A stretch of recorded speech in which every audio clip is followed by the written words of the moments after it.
and sit down.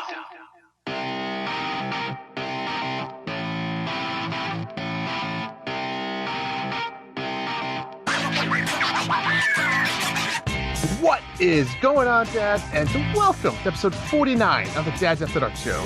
Recorded on Tuesday, June 15th, 2021. That's right, folks. We are on the evening of E3. And as always, we're your hosts, Drew and John. And thank you for joining us for tonight for some Nintendo. And that's right, we are back in action. Back, John, baby. John, Johnny, Jonathan, Jack, whatever they call you. I missed you. You know, it's funny. Feels like forever. What's up with like Jack? Why did John's get called Jack? I don't know. You know, it's kind of like Richard. Richard, a great strong name, and then some asshole decides to say, let's call this guy Dick. You know, it's like, where do people like get these names from? You know? I don't know. And what was like the nickname Dick? Did that predate a dick? Or what? Like, did somebody call somebody Dick because they're a dick? I don't know what chicken there's a guy named Richard, and that guy was a total dick, and then all the other Richards in the future get the bad rap of being a dick. Right. But they want to be called Dick. But I mean, like, it's just a weird thing. Like, you tit. Like, how come no woman's nickname is Tit? Like, hey, Mary, what up, Tit? like, it's just so vulgar. Like Dick. Boobra. But why is that okay in society? I can't call somebody pussy or something. Like, it's Dick. Like, what up, penis? Like, I don't get it. It's just the same name. Do you want me to call you Dick? I mean, I don't know what you're going with here. Like, I feel like it's insult to the Richards in the world. So, well, that's a good way to start. Yeah. Anywho. What's been going on? What's new? Well, E3 was awesome. We had 4 days of it, so I'm kind of sad now as we've wound down because I love these days and the new announcements. It was still a little weird. Still felt like it was very pandemic-y. A lot of companies are behind in their work, and it wasn't great until the end, of course. But today was weird because today is my mom's 80th birthday. Wow! Crazy! Happy birthday! Is it Mary? Is it? No. Do you have a nickname? It's Jeanette. Jeanette. Happy birthday! My dad's Jeanette. from Italy, and he calls her Janet. So he's like Janet. Like he has a hard time saying his own wife's name. But yeah, it's always been. Whoa! You're right. Janet and Jeanette is technically spelled the same. Yeah, they're very similar. I wonder if the name came from something. But yeah, my dad moved here from Italy when he was like 13 years old, and he has a very heavy accent still, which is crazy, right? He's been here for 70 years of his life, but he still has an Italian accent. How does that work? Sometimes you're just born with it. And then we had our water heater replaced today. So it was weird. It was like we were trying to enjoy Nintendo's E3 with people in our house replacing a major portion of our house. But it went well. Did you get a nice hot shower? No, I used the hot water in my bathroom before we recorded, and it was like doing the bubbling thing, like, and you're like, is my house gonna explode or is this normal? Like that sort of thing. But yeah, it should be okay. Last time we had somebody come to clean the water heater for the first time, like 6 months ago, and then like ever since that time, it was like a little fritzy, and then we started to see it leak, and so we just had it replaced by. See, here you are. You had a good thing going. You tried to do the right thing by getting it cleaned, and they fucked it up. I think they fucked it up. So now we got a tankless because you said to get a tankless. I did. I appreciate that. You trusted me. Yeah. Well, we mostly got it because we know it'll last longer. Yeah, I agree with that. Yeah. Efficient. You'll receive a little bit of extra Nintendo tax money. Yeah, well, yeah. So, yeah. What about you? So the other day, I was taking a dump. Good time in there.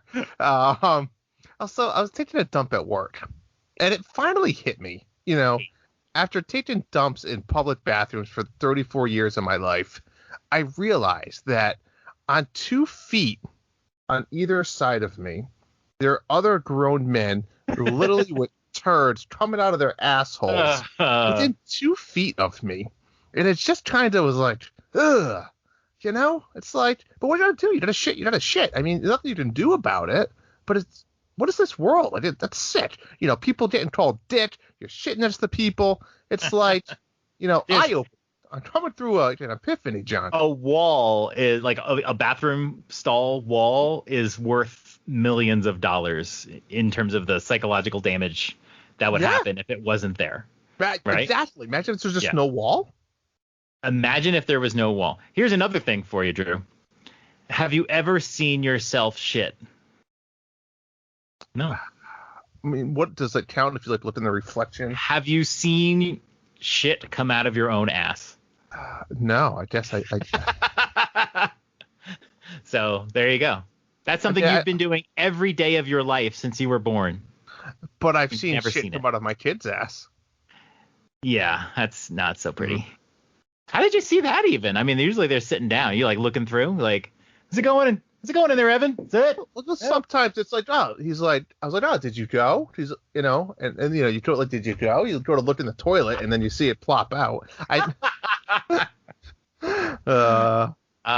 You never kids ever do that? Like when they're little, hey, Dad, come wipe me, and then you're like, oh, did you finish, bud? And then, tricked you. That's actually never happened. No, that's not happening quite often. Oh, jeez. I mean, urinals are the same way, right? I mean, in which world can you pull your dick out 2 feet from another guy and get away with it? Right? I mean, you do that without the wall, you get arrested. Yeah, well, sometimes there's not a wall, but yeah, like so the urinal basically gives you special access.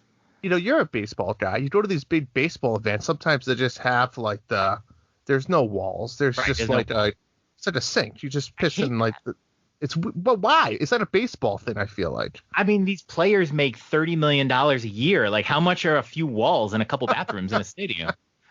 Like, my God, I don't want to see it. Yeah. On a happier note, I bought a second refrigerator strictly for alcohol. Nice, you're advancing. Game changing. It's literally game changing. I told my wife I came home with like 2 18-pats and like a bunch of Trulies, and she's like, "What are you doing?" I was like, "Trying to fill up the fridge now." But the dangerous part is like when I'm doing yard work, I used to have to go into the house. The wife's like, "What are you doing?" But I'm having some beer. She's like, "You having another one?" I'm like, "Yeah." But now it's like I did yard work the other day and had 5 beers, and she never even knew. It was great. Wow. Just avoiding, so. Wow. Are you entering in a world of like alcoholism, or you're just in a weird way? I feel like I'm drinking more, and I don't know if that's a good thing. Probably not a good thing. Not a good thing. I don't know. I was inspired by you, and I got the Truly. What am I having? I'm having the lime hard seltzer. Here we go. Yeah. See. And I love seltzer. Yeah. Like I love seltzer, so this is like, oh, perfect. Mm-hmm. And I love Mike's hard lemonade. I'm not a beer drinker. Yep. I like the clearer stuff. And I bought a pack of this, and like my wife looked at me strangely, like, are we just gonna start drinking now? Like it just suddenly starts. And you like blame Drew. And I'm like, it'd be good for the podcast, something or other. So whatever. But I like seltzers. I wouldn't say this tastes like the bubblies I'm used to. And I didn't get the lemonade one that you got. I had a lemon, but I'm going to try the lemonade next time. It's funny because I am a beer drinker. I like a good craft beer and IPA, all that APA, all that good stuff. And I hate hard seltzers. I hate them. And I have Trulies. I've had all the other brand ones. I was never a fan. But I had these Truly lemonades. It's like the black cans. I'm having a mango lemonade right now. And there's something about them. They're so smooth. It lightens up the mood. I want it. Yeah, you gotta go for them next. Next pack, I'll get them. That's right, the black ones. The black. I know you said that after, and they had a bunch of different ones. I'm sure they had it. They have like strawberry, watermelon, strawberry lemonade. Strawberry lemonade. Very nice. Black cherry. Yeah. So. Pretty good. Yeah, good stuff. Good. I think we have a lot to talk about tonight, though. Maybe we should. We got a lot to talk about. Before we do, let's talk about what we've been playing, Drew.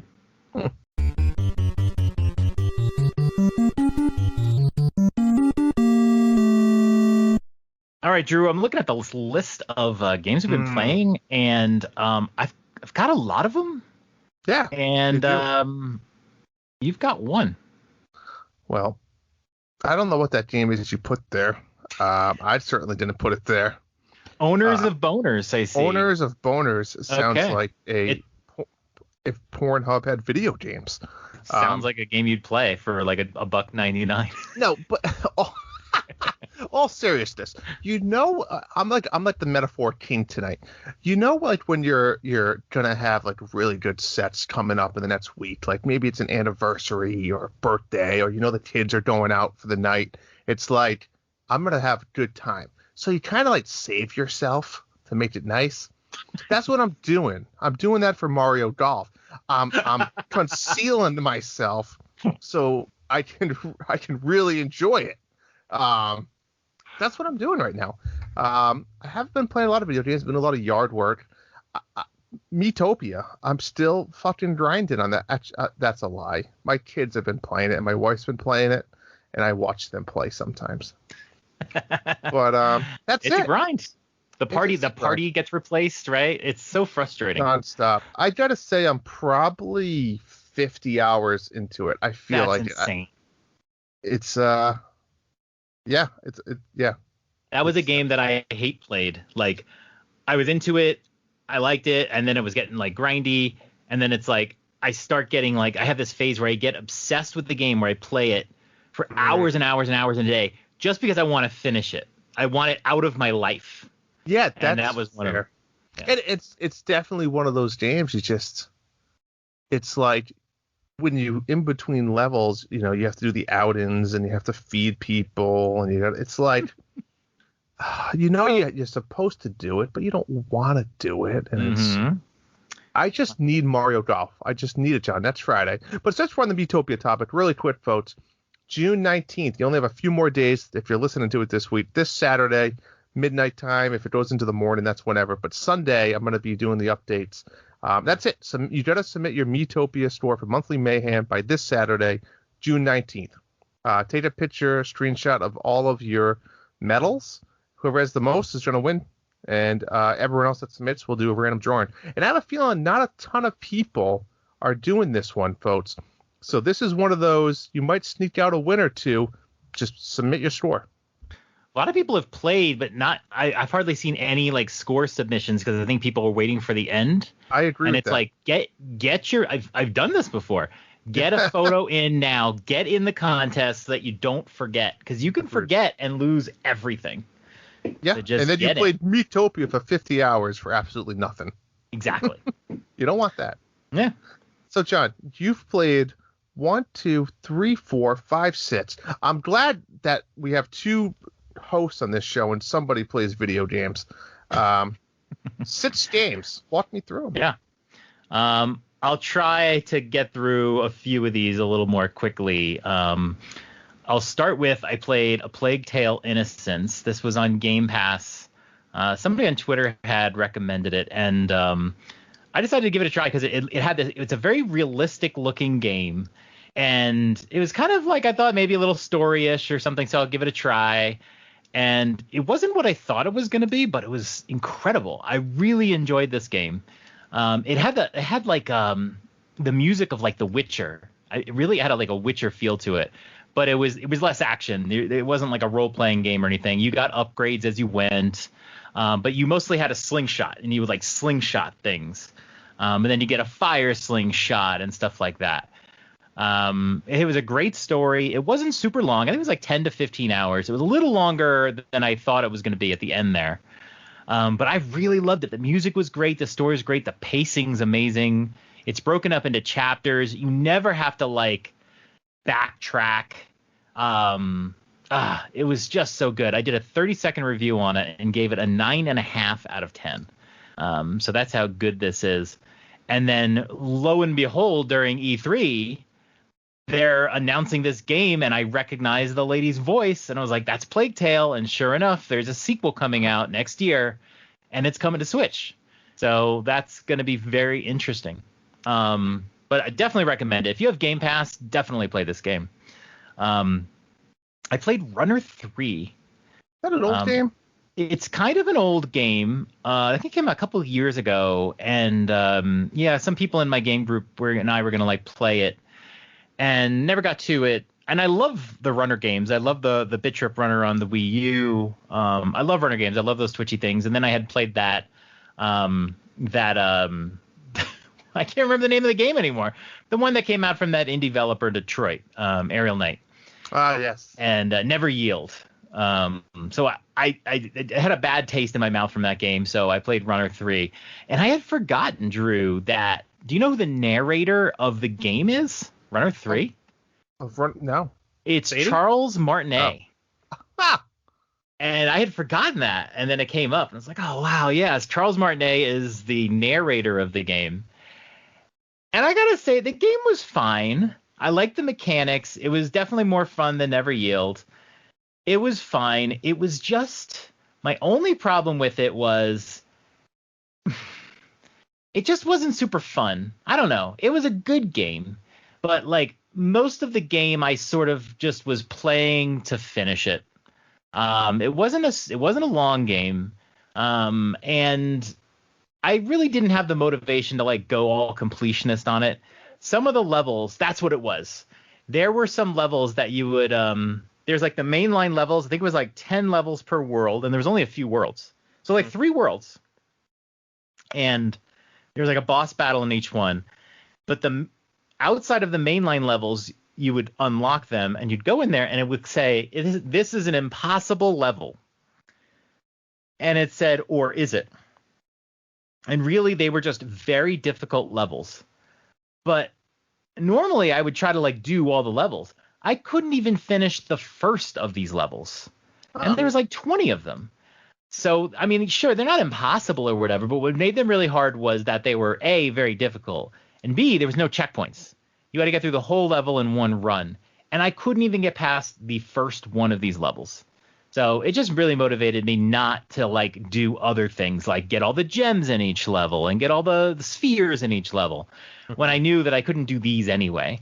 So basically, once I finished it, I dorked around for 20 minutes, and then that was it. So Runner 3, I really can't recommend it, but it was fun. It was challenging. It was fun. A lot of variety in the levels, that sort of thing. Could have been better, though.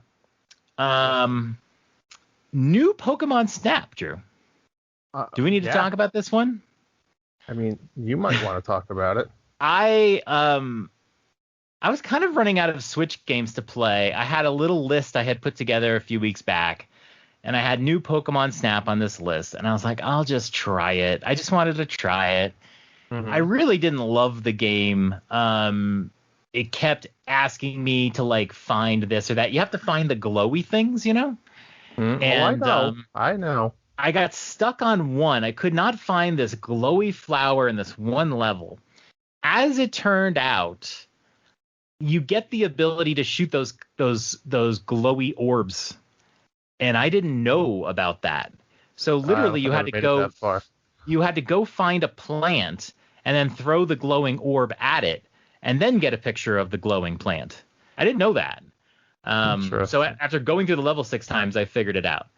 And then I guess a few days ago, I just decided that I hadn't played in a while, and I was just going to crank at it. And I just played hours and hours of it. And then the next day I played like 5 hours of it, and I finally finished it out. It was fine. God bless you. It was boring. It was fun. You get to a new level and all the Pokemon are new, and that's fun. And you take a bunch of pictures. One big complaint I had about it was that you can only keep one picture of every Pokemon that you find. So you take a picture of, let's say, any Pokemon, like say Pikachu. Mm-hmm. And then Pikachu does something where, like, maybe he eats an apple, and you take another picture of him, and you're like, okay, that could be like a 2-star picture. Then, like, Pikachu jumps in the water, and you're like, ooh, that could be like a 3-star picture. Yep. But then at the end, you only get to pick one. That's lame. So you have to get the same picture again on another run. And it's also a little tricky to keep track of which one you got or which one you got credit for. And so you might go and say, well, I'm not going to get a picture of that. I already got that. But you didn't. You don't have any credit for it. You need to do it again. So that became a little, like, overbearing. But then by the end, I was just like, do a level, do pretty well, do the level one more time, level it up, and then do the level one more time, and then you'll trigger advancement of the story. And then you just keep doing that, and then you have to find the illuminated Pokemon, which is like the boss levels. I don't know how many of those you did. And I think I only did one. What's the first? The first one is that the big green dinosaur guy. Correct. I don't know their names. You're asking the wrong guy. There's eventually, I won't give them away, I guess, but yeah, and it's fine. The last level is kind of a challenge, and then I'd say it was fine. It was good. It was very smooth. Graphics are great. Everything it was that. Polished. It was a very polished game. I'm not debating that. It was taking pictures. If you're a completionist, doing all the photo challenges is a lot. There's a lot you can do there. Getting all the star Pokemon pictures, there's a lot you can do there. So there's a lot you can do. I'm not really interested in going completionist on it. But yeah, I see where people do like the game. It was very chill too. I would just sit there while we were watching a show and just take pictures. You don't have to super concentrate. That's fair. Fun. And then I did start Sekiro Shadows Die Twice. I've waited literal years to play this game. I finally had bought it on PS4 on Black Friday, but then I gave my PS4 away. And then I've been waiting 6, 7, 8 months for it to go on sale on I didn't even realize it was on Xbox. And then I've been waiting for it to go on sale, and it finally went on sale. Drew, I saved $30 waiting for 8 months. And so I'm finally playing this game. This is part of the Souls games. How do you like it? I like it. It is hard. I knew it was really hard. Like Dead Souls? Yeah, this is the Dark Souls people. Dark Souls, not Dead Souls, sorry. Yeah, and I've played 3 of the Dark Souls games. So this is my 4th one. I played Demon Souls, Dark Souls, and Bloodborne. This one is different. The other games tend to be mysterious. You pick up items, you don't know what they do, you got to figure it out. A lot of discovery. This game has been very not handholdy at all, but they explain to you how it works. Nice and you are a shinobi ninja, and it's all about staggering your opponents and then stabbing them to death, usually through the neck. So you can parry, stab, you can stealth. I love the stealth elements of the game. That's fun. You can stealth through the plants, stab people from the back. I'm really enjoying it, but it's really hard. It's one of those games you'll die a lot. You get frustrated. A lot of people will stop playing. You just got to keep going. The progression of your character, I'm not feeling that yet. They make you do a lot before you can up your strength level. For the most part, you don't really level up at all for quite a while. But that's fine. The enemies are not overbearing or anything. And I'm really enjoying it. I just started it yesterday. So I'm really going to enjoy that one. And then I did start Game Builder Garage. That game is going to be stellar. I've gone through some of the game tutorials. They have these things called checkpoints, which are quizzes. So they'll give you a little program, and then something's wrong. You can't get the apple. How can you get the apple? And then parts of that program you can modify. Not anything, but parts of it. And you got to find out what you can modify, and then you change it, and you get it to work. And so those are fun. And how do they do from a point of view of going in there absolutely cold, maybe not understanding programming? Is it? They do a great job. They do. Okay. Yeah, they do a great job. They walk you through it's funny because I'm a programmer, so I kind of know what they're going to say before they say it. So I can't give you a perspective of a non-programmer, right? Well, what about kids even? Yeah, I don't know. I honestly don't know. My son is playing it. He seemed to be enjoying it. They basically start you off very easy. They're here, you connect the left and right stick to the movement, and they really hammer that home, hammer it home. And then they put you on this path where you do these tutorials. They call them, I forget what they call them, but they make it really fun. And when you finish the first example game, that's when they unlock the free form. That's when you can go and program whatever you want. But you do have to go through the first tutorial before you can do that. Okay. I've gotten through the first 2 game tutorials and the checkpoints and all that, because I do find them fun. And the second game tutorial will show you how to make a game that's top down. And the third one is going to teach you, I think it does like a spaceship game or something. So there's like just different techniques. But eventually, is it open sandbox where like the sky's the limit? Yeah, they basically, like I said, they unlock the free form after you do the first tutorial, and everything's available. There's nothing you have to unlock. Everything's available, and you can learn a lot just by going in there and playing with things. But it does pay to go through the tutorials now and then to have information fed to you. I'm working on doing a breakout. The game Breakout. I'm trying to do like a little breakout clone. I'm trying to do like a simple game. I'm not trying to be creative. I'm just like, let me see if I can make this game. So I don't have to think about what's fun, what's not fun. I just want to say, just imitate this simple Atari game. Mm-hmm. So I'm working on that. And yeah, there is a lot of like, how would you do this? I don't really know. Let me experiment and look around. And that's why I said you should do tutorials because you'll learn a lot. But it's really cool. Like all these little like nodons. They're so cool. There's so many of them. There's input nodons, so like they'll read your controller, your buttons. They read the accelerometer in the Switch, so you can do games where you move your Switch. They have one for the IR camera, which I can't wait to make something with. So you have an IR camera nodon. So they have all the input nodons, and then the output nodons, which are like graphics, sound effects, just all sorts of things. The game screen, walls, objects, everything. There's nodons that'll shoot balls out. They have nodons that show you like text. So you can have like titles, ones that shoot like streamers, like that's all the output. And then they have the middle stuff. They have calculation nodons. They have there's tons of them. I don't even know what the fuck a nodon is. It's basically just like it's like a widget.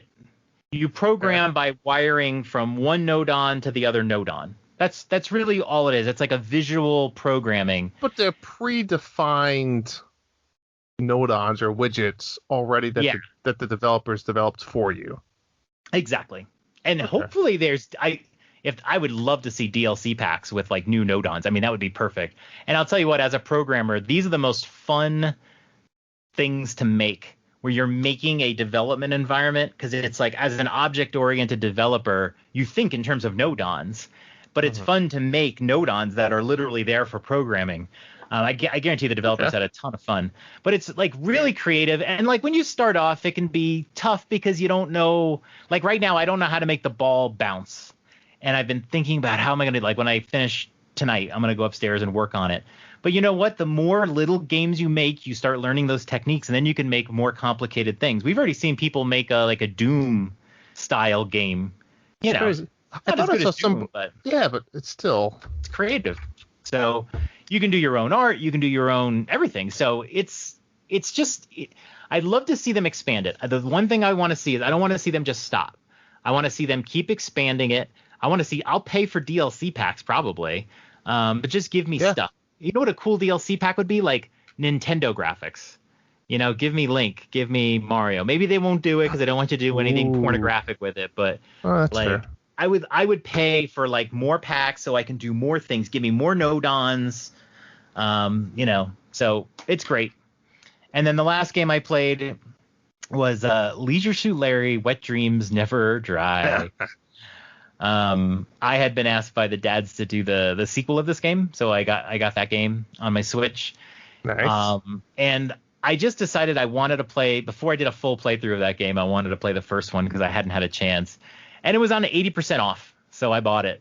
And when it was coming, I love these Sierra games. I played these as a kid. I played Leisure Suit Larry 1, 2, and 3 when I was a kid. I love them. But I had heard it wasn't so great, so I never really played it. I was expecting not to enjoy it. I just wanted to play it. I'm telling you what, I had a great time. It was fun. The controls were absolute shit. Well, I mean, I can't imagine a point and click on the Switch is going to be easy. Well, Thimbleweed Park is very good, and there's some other point and clicks. Okay, yes. The controls on this one were a pain in the ass. I fought them the entire time. But what I do know is, because I had started playing the second one, is they fixed it. They made it so that you can use like the ZL and ZR buttons to sort of alternate between items on the screen. So you didn't have to move your pointer back and forth sometimes across the screen. Yep, I got you. But it sucked because in this game they didn't have that yet. They had fixed it, but so I did fight the controls a lot. But it was hilarious. You have to like try to get all these girls to sleep with you to get your timber. What do they call it? It was like a timber app. Yeah. And you had to try to get your score up and sleep with all these girls. There was like one girl, she works in what is like Prune, so it's supposed to be like an Apple store, and she's like super nerdy, and she actually thinks that you're cosplaying Leisure Suit Larry. Like she thinks you are just dressed up like the 80s character. But Gotcha. like you literally are. Apparently you fell asleep for like 20, 30 years, and you are just you for some reason. And she finds you she's totally hot on you because she thinks you're just a super nerd. Yeah. And she's super. And then she goes over to your little like apartment or your little room where you're staying, and she's like, I want to role play. I want a unicorn head and a unicorn tail and all that stuff. And then you need to dress up and all that stuff. And she's just like, her like ass is out and like she's smacking it, and it's all like, and you're just like, yeah, I just want to sleep with this girl, And it's like, I know where the unicorn head is, but I don't know where the tail is. And I'm just like dying, trying to figure out where this tail is. And then I finally find the tail. So I bring it to her. I bring her the head and the tail. And she's like, well, how am I supposed to put the tail on? And I'm just like, I don't know. I mean, like, I had such a hard time in this game that I had literally gone everywhere and exhausted everything. Yeah. And she's saying, like, how do I put this tail on? I was like, I don't know. And then it turns out I have this chess piece, and you're supposed to attach it to the chess piece, and then she puts the tail in her ass like a butt plug. And I was like, well played. Well played. And long story short, the night doesn't go as well as you would have hoped. But that's Leisure Suit Larry, right? Even when he sees the girls, he gets the girls naked or whatever, it always goes horribly wrong for him every single time. So but I really enjoyed it. I had a good time with it. It was a little bit buggy. And then after I beat the game, like I can't even go back into my save file. When I hit continue, it just black screens. I don't know. I didn't do everything in the game. I don't think you can really go back. But I had a good time. So yeah, if you try it or anybody else tries it, the controls are going to suck. You got to get used to them. You never really get fully used to them. They're really bad controls. But the game is actually really funny. It's hilarious. I'm looking forward to playing the second one at some point. So nice. That is what I have played. Oh, good for you. And you played Owners of Boners. I'd give it a go if it was a real game. I know you would. All right. What do you say we talk about E3? Let's do it.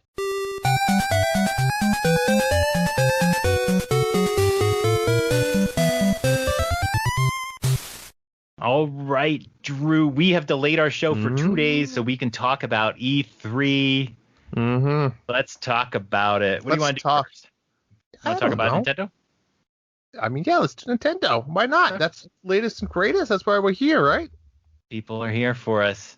That E3 presentation, what did you think of it? Just before we get into details, 10 being the best, 1 being awful, what did you think about the Nintendo presentation today? I think aside from whether there was games that you wanted or didn't want, right? I think you have to think about new releases that we didn't know about. I think you have to think about the presentation itself, the production value, and I think that the pacing was very good, right? Yes, so yes. Whether putting aside whether the games were for me or whether they weren't for me, I think it was a good 9.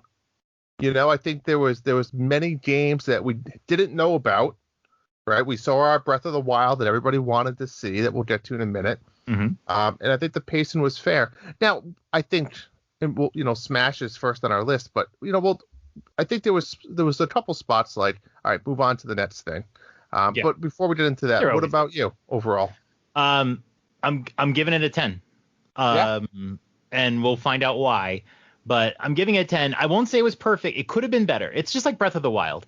The game's a 10. It doesn't mean it didn't have flaws, but it's a 10. I felt like they could have shown a little bit more of Breath of the Wild 2. That made me nervous. they could have handled, a couple things a little better, and we'll get through them.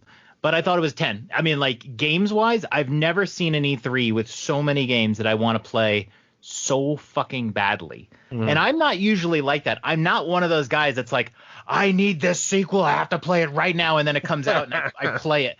But, like, there were a lot of games I didn't even know. Like, you know what I mean? Like, I didn't even know that I wanted to play so badly. Yeah. And that it's makes funny. it 10. And before we even get to the games, I found it very interesting. I feel like Nintendo has more up their sleeves for many reasons, but there wasn't one game that's coming out in August. I thought that was a little odd. So either it's going to be a third-party game, but something big, there's nothing for August. There is No More Heroes 3 in August. I don't know if it's a Nintendo published game. It's not a Nintendo first party game, and it's definitely not a game for everybody. So I definitely feel like August has room for something else. I agree. Yeah. Yeah. And I'm not sure how many people are interested in No More Heroes. I actually love the first game. But I don't know. I just don't have any passion for that series anymore. But anyway. Yeah, let's talk. Let's get to it. This is not in any particular order. It's a little prioritized and it's a little sequential, so just bear with me.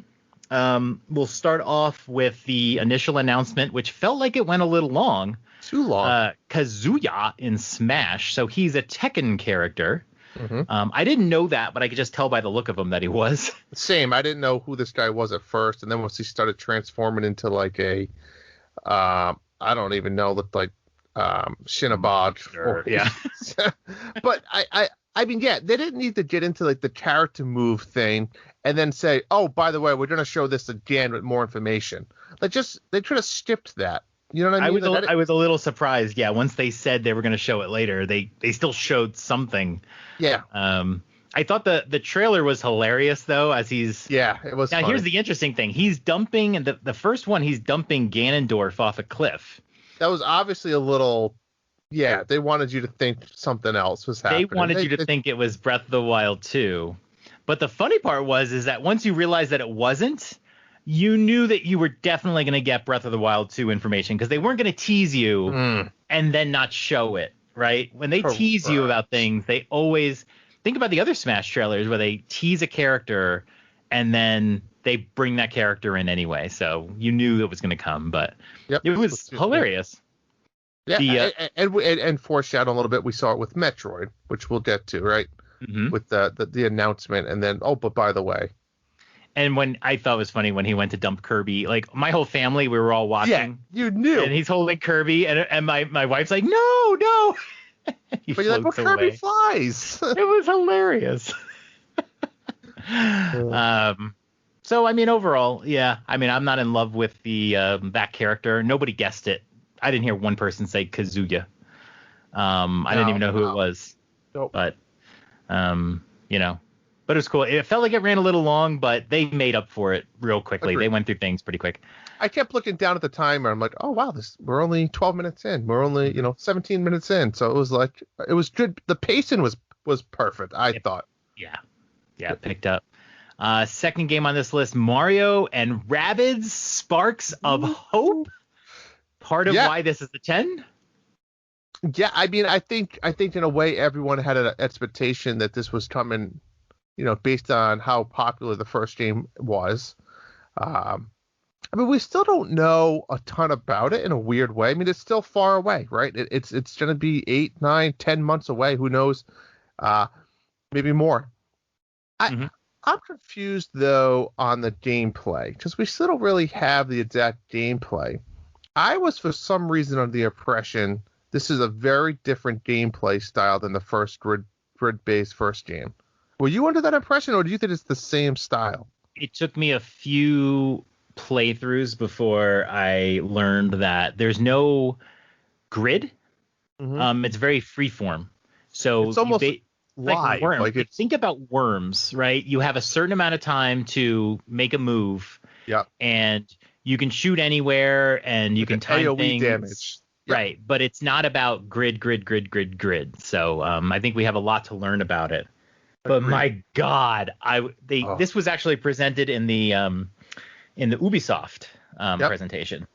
And my God, it was just wonderful. It got leaked a little bit before, I Yeah, think it the did. morning of, but we didn't see any video or anything like that. We didn't know much about it. And this is definitely a huge game for What do you, 2022. the cinematic trailer, though, Mhm. was a little much in a way. I mean, obviously it's cited the first time you watch it, but it was very, like, yeah, it was just a minute and a half of just nothing was happening. Them on the spaceship, and then, like, them getting off the spaceship, then the bad guy. Like, it wasn't much happening. I Yeah, thought the it doesn't other have the humor. trailer was a lot better. It didn't have the humor of the first game.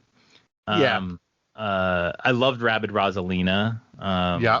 But yeah, it didn't. It doesn't have the same humor. There's some question about where Rabid Yoshi is. I think he might be out of this game. Which is Um, okay. That's fine to try to bring in new characters and whatnot. I'm okay with that. yeah. Here's my thing. Um, I'm gonna make a prediction on this one. I think we might see a Rabid Samus. I mean, Yeah. this is planetary. Obviously, they're going with a Mario Galaxy type theme, but this is planetary. And how cool would a little Rabid Samus be? That'd be pretty sweet. I mean, if there was like a whole level or world, right, where they had to go save her Hmm. of some sort, and then you get her, right? Yeah. Yeah. Especially That- with Metroid being announced. I mean, Rabid Samus, man. I mean, that would be amazing. I would Uh, love to even see like a Bowser or something too that's playable or something. Yeah. I mean, anything like that. I'm down for new characters and changing things up. this is an early Game of the Year candidate already for 2022. I love this series. I'm so happy we're going to get a second one. Mm. Speaking of Metroid Dread, I think this was the big winner of the Nintendo presentation. It's something that had been rumored. People have been talking about it just out of an obviousness. We had Samus Returns back in 2017 on 3DS. But this particular game was not leaked. Nobody mentioned it specifically. And how freaking amazing does it look, Drew? Well, I mean, we all know, or maybe you don't know, I'm not a Metroid guy, right? I don't. I actually have never played any of the Metroids. I mean, I've dabbled in the first few, but I'm not. I no. But I will say this game looks fantastic. As a non-Metroid fan, and it's not that I hate it, it's just not really my cup of tea. It looks fantastic. I mean, will I play it? Probably not, but I'm excited for all the Metroid fans, and I think it looks great. I have no problem with them wasting development time on this. This is a No good problem franchise for the wasting development time. Yeah, it's a You want good. to rephrase that? Nope, I don't. Okay. It's a good franchise to have, and it's a good game. I agree with you. I am not a huge Metroid fan. I love the lore of it. I Mhm. played the original, but I don't love Super Metroid or anything like that. I will say though, the Game Boy Advance games, Metroid Zero Mission and Metroid Fusion, are both amazing.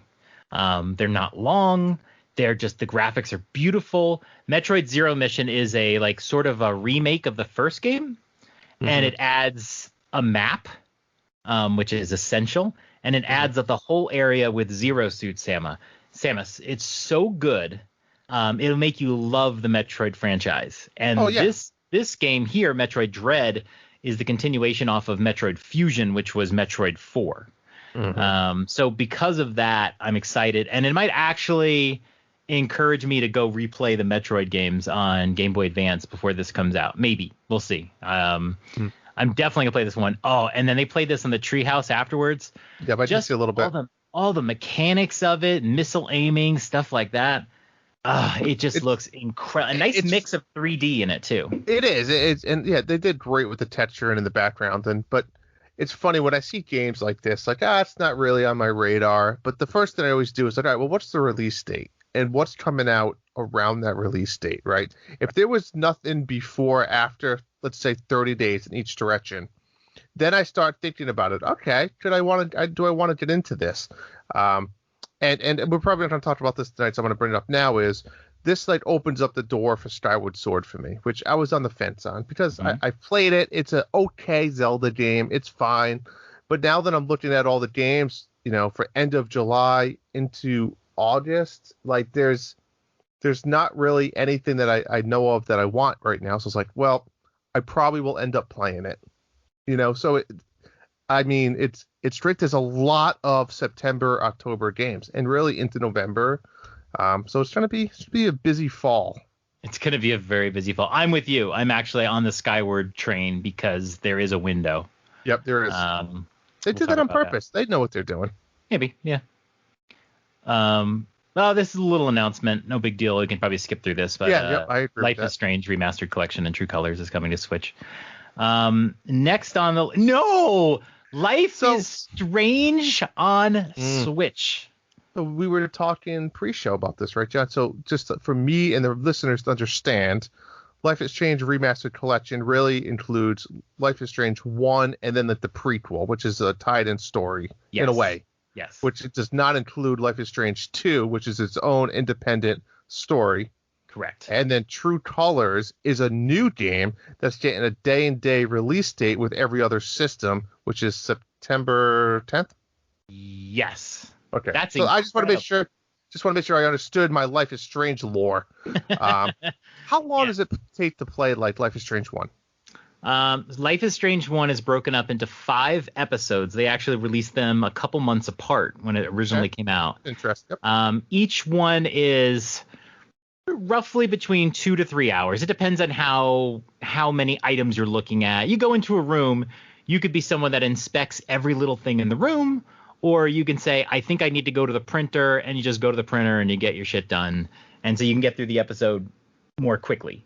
Depends on how you want to play. But they're about 2 to 3 hours each, 5 episodes. So it's 10 to 15 hours total. The ultimate question, John. You know me. You know my style of shitty games. You won't like it. I won't like it. You're not going to force it on me? I think this is definitely a game you don't say to everybody, you should play this game. Like, it would be ignorant to say it. If you get emotional with games, like if you've ever cried to a video game before, or if you find you're someone who gets really connected to characters in a video game, like emotionally connected to them, this is a game you need to play because you will be connected to these characters for the rest of your life. That's how this game is incredible when it comes to that.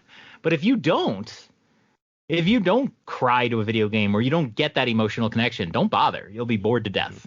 And you know what a game everybody should play is? Ages of Mages. No, but all seriousness, Remastered Collection, right? I think you were telling me earlier this week before this announcement that what they did was they went back and they did motion capture on a lot of these scenes with real actors. Yeah, so that's the thing. So I was the Square Enix presentation showed the Remastered Collection. I couldn't wait for it. And honestly, they didn't mocap all the performances. In fact, they were able to do the little slider thing to show you the old graphics and the new graphics. And you wouldn't be able to do that if it was a completely mocap performance. I think they mocapped some of the performances, individual ones. There's a famous scene where Chloe's dancing on a bed, for example. I think they remocapped some of it. I don't think they mocapped all of it. They did improve the graphics a lot. It might not seem like it. If you've never played the game, it might not seem like the graphics are that much more improved. But when you're staring at the same thing for 15 hours, yes. And the other interesting thing is there is a character in Life is Strange named Principal Wells. And for whatever reason, Don't Nod just really fucked up his character model. He just looks weird. And when he appeared in the prequel, and the prequel was made by a different company, he was fixed.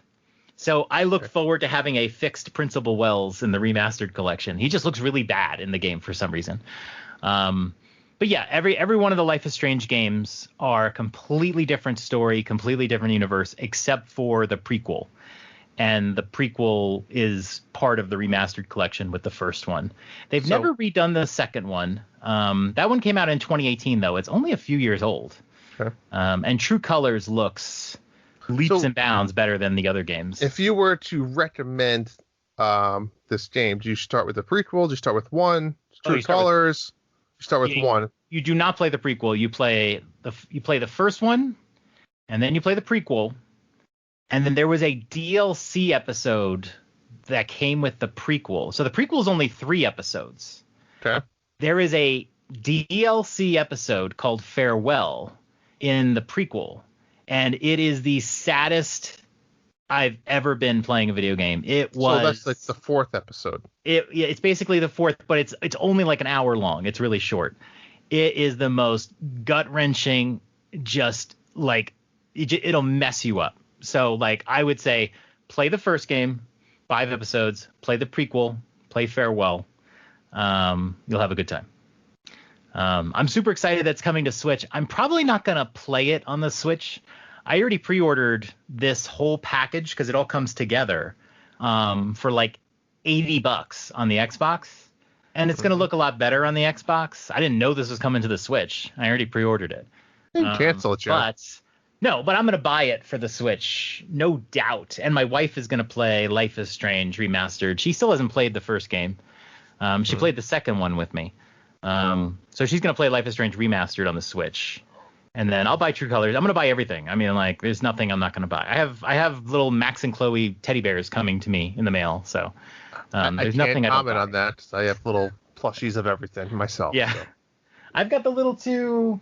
They're always behind me. These are the two guys from, I'll show you on the camera. These two guys are from Life is Strange 2. Okay. I think I remember that one a little bit. You telling me about that one. Yep. Behind me. Life is Strange 2 is great. I don't think it's sold as well, so it doesn't get the same love as the others. But I'm super excited. I recognized it right away. And I was just like, this. Like, here's a reenactment of my reaction. I was like this. Like, I was trying not to scream because there was like water heater people in my house. And my kids are like, Daddy, don't scream, don't scream. And I'm like, I was like so excited. And they showed this like animated cartoon of Max and Chloe with Alex from the new game. Mm-hmm. And it was like, what is this? Is this like a whole new game? Like, what is this? But it was just part of the hype. But man, it was like, wow. A lot of the fandom is like, can we get a game in this art style though? Yeah, of course. So anyways, so not that anything else mattered for the rest of the E3, but it still was amazing. This came out of nowhere. Advance Wars 1 and 2 reboot camp. Are you kidding me? Amazing, John. Amazing. Have you played? Tell me. No. I have. Okay. Remember, you got me hooked on Wardroove. Drew, this is a game you might like. Give it a go. We'll do a Wardroove Leave if you like it. Blah, blah, blah, blah. And I was like, all right, sure. And obviously, make a long story short, you know it. I fell in love with Wardroove, right? We beat the campaigns together. We played a lead together. It was fantastic. Yeah. And then you were the one that said it's very similar to Advanced Wars back to the Game Boy days. Except Advanced Wars is a little bit different, a little bit simpler, a little bit easier maybe to understand. And now it's here. Not just Advanced Wars, but a bundle of Advanced Wars, and it's rebooted. It looks fantastic. It looks. I was watching some of the Treehouse coverage of it, and I was like expecting maybe it won't be as good. It looks amazing. Yeah. And Advanced Wars 2 is a way better game. Advanced Wars 1 is great, but Advanced Wars 2 is an amazing game. I was so happy they included that one. I thought it was just the first game until the very end. Yep. I'm going to buy this game day one, and I'm just going to sit there and play it for hours and hours and hours, because that's what it is. It's so addictive. You play a battle. And the thing I'll always say, I will always argue this, is that I love Fire Emblem. It's one of my favorite series. Mm-hmm. One of the problems of playing Fire Emblem is that if one of your characters is killed, they're permanently dead. Yep. And you're encouraged to let it go. If they die, continue on. It's part of your unique story that's being written. And I understand that. But most people, when they play Fire Emblem, don't put up with that. If your character is killed, you're like, no. We're going to restart this level. And some of the games, it's very tricky to restart the level. You have to do a certain thing and restart the game. Otherwise, it'll start up at the turn. It's just ridiculous. Now they sort of settled on you can do like 8 undos of a move in a level. So now you don't feel so guilty about it. So that's how I do it. Like if I run out of undos and I lose a character, then I will move forward with my life. But sometimes you just make a silly mistake or you don't see a character and it sucks to lose a character. The thing I love about Advance Wars is you don't have to worry about that. If your what do they call them? Your CO, your commanding officer gets killed, then you have to redo the whole level again. Correct. Okay, Game over. Yeah. But if you lose any of your units, it doesn't matter. They're disposable. Yeah.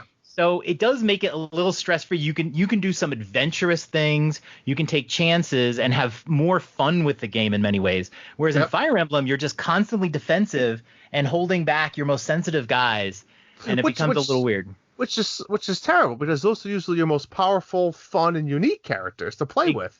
Yeah, and you don't get to stretch them out because you're afraid they're going to die. So and that's why the unwind is really helpful there. So in short, since I can't compare it to anything besides Wargroove, I mean, is that a good comparison? I found that Wargroove levels went on very long. That was one of my biggest complaints about Wargroove. Big maps and big objectives. Yeah, and you did have to move sort of slowly. Yeah. Because even though losing a character doesn't mean they're permadead or anything, losing a character can really hamper your ability to make progress. Advance Wars levels are much faster. They're just more fluid. They're more fun. I like Advance Wars better than Wargroove. I love Wargroove. But Advance Wars is just, you'll have a blast with it, and you'll find that it's just more fun. Do we think there'll be any online play? I don't know if they said or anything, but do you think they will do that? I honestly don't like playing one-on-one. I get really stressed out with these games. I feel like they're designed to play a computer. So I don't really know, and I can't say I care.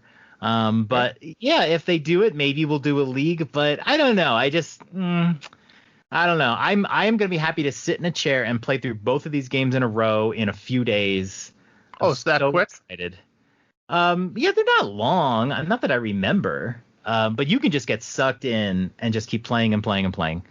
And you have those different commanding officers that have these own skills, so that's where Ward gets it. You're gonna love it. You can't wait. Yeah. Can't wait. Oh. That's December 3rd, folks, if you are keeping track.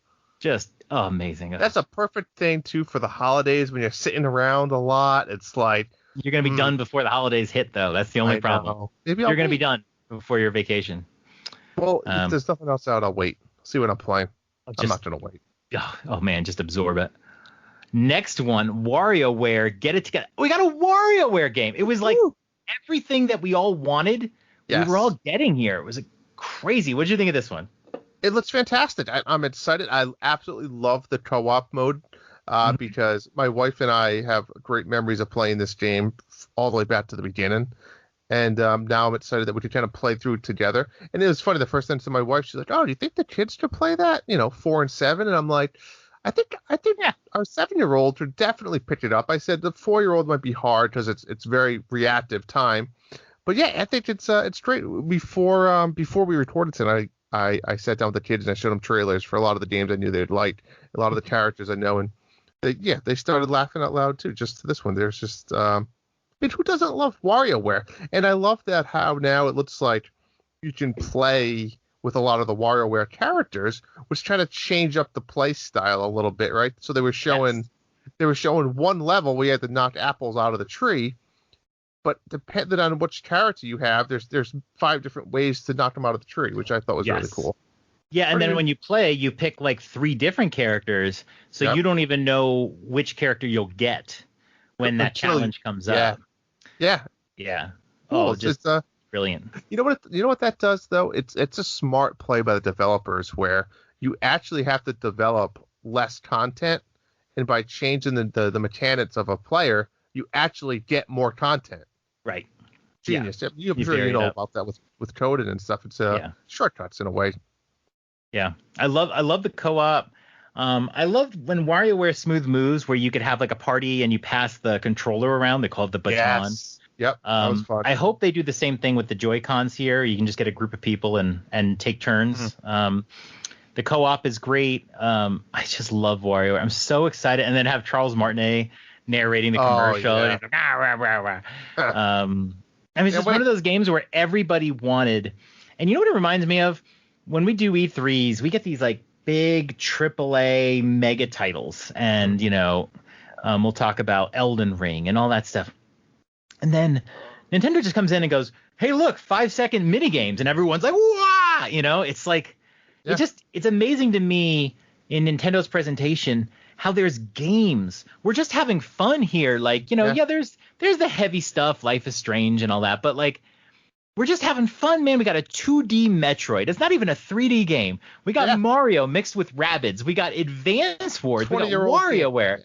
Yeah. It's like we're having fun over here, man. Like, and then you watch the I was doing the reaction on the Ubisoft presentation, and they're talking. So I don't know if you saw with the Rainbow Six Extraction. I didn't see that one. Watch the Rainbow Six Extraction interview stuff with Ubisoft. They take it so seriously. They start talking about these guys. These are literally just like aliens, for gosh sake. They're just made up characters. They talk so seriously about them. It's like, what was the one you sent me to with like the space one? The next big thing that Outer Worlds too. Oh no. No. The one that they were the astronaut and they were. Oh, okay. Yes. It's exploring space and it's like. Right. It looks awesome. I'm sure it graphically is, but it's like you said, it's like almost too serious. Yeah. Yes. Yeah. Starfield. Yeah. Starfield. Except that's the one. There's a seriousness to it that Nintendo just. That's why we love Nintendo, right? We're gonna have freaking fun. That's what games are supposed to be. I love playing serious games. I'm playing Sekiro, right? It's a little more serious, but it's still fun. I'm doing unrealistic things, but like stop talking about your game in some serious, grandiose way. Like, WarioWare, right? The games. It's you play video games to escape reality, right? That's what we all do, and it's gotta make it fun and easy. But WarioWare, September. That's not terribly far. September 10th. September 10th, did you note, is the release date of Life is Strange True Colors. So that's going to be a conflicting day. That's a conflicting thing, but I think it's very different. Where, like you said, Life is Strange is lock yourself in a room for 2 or 3 hours playing episode, where WarioWare's like, let's get the family together and watch. So I think it's... Yeah. See, I like that. I like having at all times a family game and a me game. Right. Do you know what I'm saying? I that's... if Boners of boners. In the perfect world, that's what I want. 2 games going on at once. I already took September 10th off from work because I'm just going to marathon True Colors. I'm going to be one of those people. I'm just going to play it all the way through in one day because I'm going to play the game multiple times anyway. But I'm going to marathon it the first day because I don't want spoilers. I just want to play it on my own. But yeah, I'm going to wrap up that day and that weekend with WarioWare. Can we take a day off for Diablo 2? Maybe. I'm up. Doesn't have to be launch day, but we can take a day off that we're both not busy and play. Why not launch day? All day. I mean, I'm good for launch day too. Okay. Yeah, we'll talk about it. Let's do it. Mario Party Superstars. Speaking of family games, I'm not a big person. I'm not a Mario Party guy, so all I'll just say is, looks fun. I recognize a lot of the games, but I'm probably not interested in it. But I know you love it, so take it away, Drew. This is a boner alert. This is like, yep, I'm at work, and you did a little boner. Owners of boners. Your kids think you're weird, but here's the thing. This is fantastic. Let me go off on a tangent here for a minute. I'm one that I despise people that are saying we want Final Fantasy 1 through 6 remade. We want this. I'm just move on from the past. I don't care how great that game was. I don't want a Wind Waker remake. And that's one of my favorite 3 Zelda games of all time. I want new shit. But when I saw Mario Party Superstars, John, it was it brought back so many memories. Mario Party, and it specifically is the N64 era, which I believe had Mario Parties 1, 2, and 3. Yes, it had. Those. I have so many memories of circling the joystick in your hand and getting the blister in the center of your palm and jamming the A button until the controllers break and putting in the rumble paths.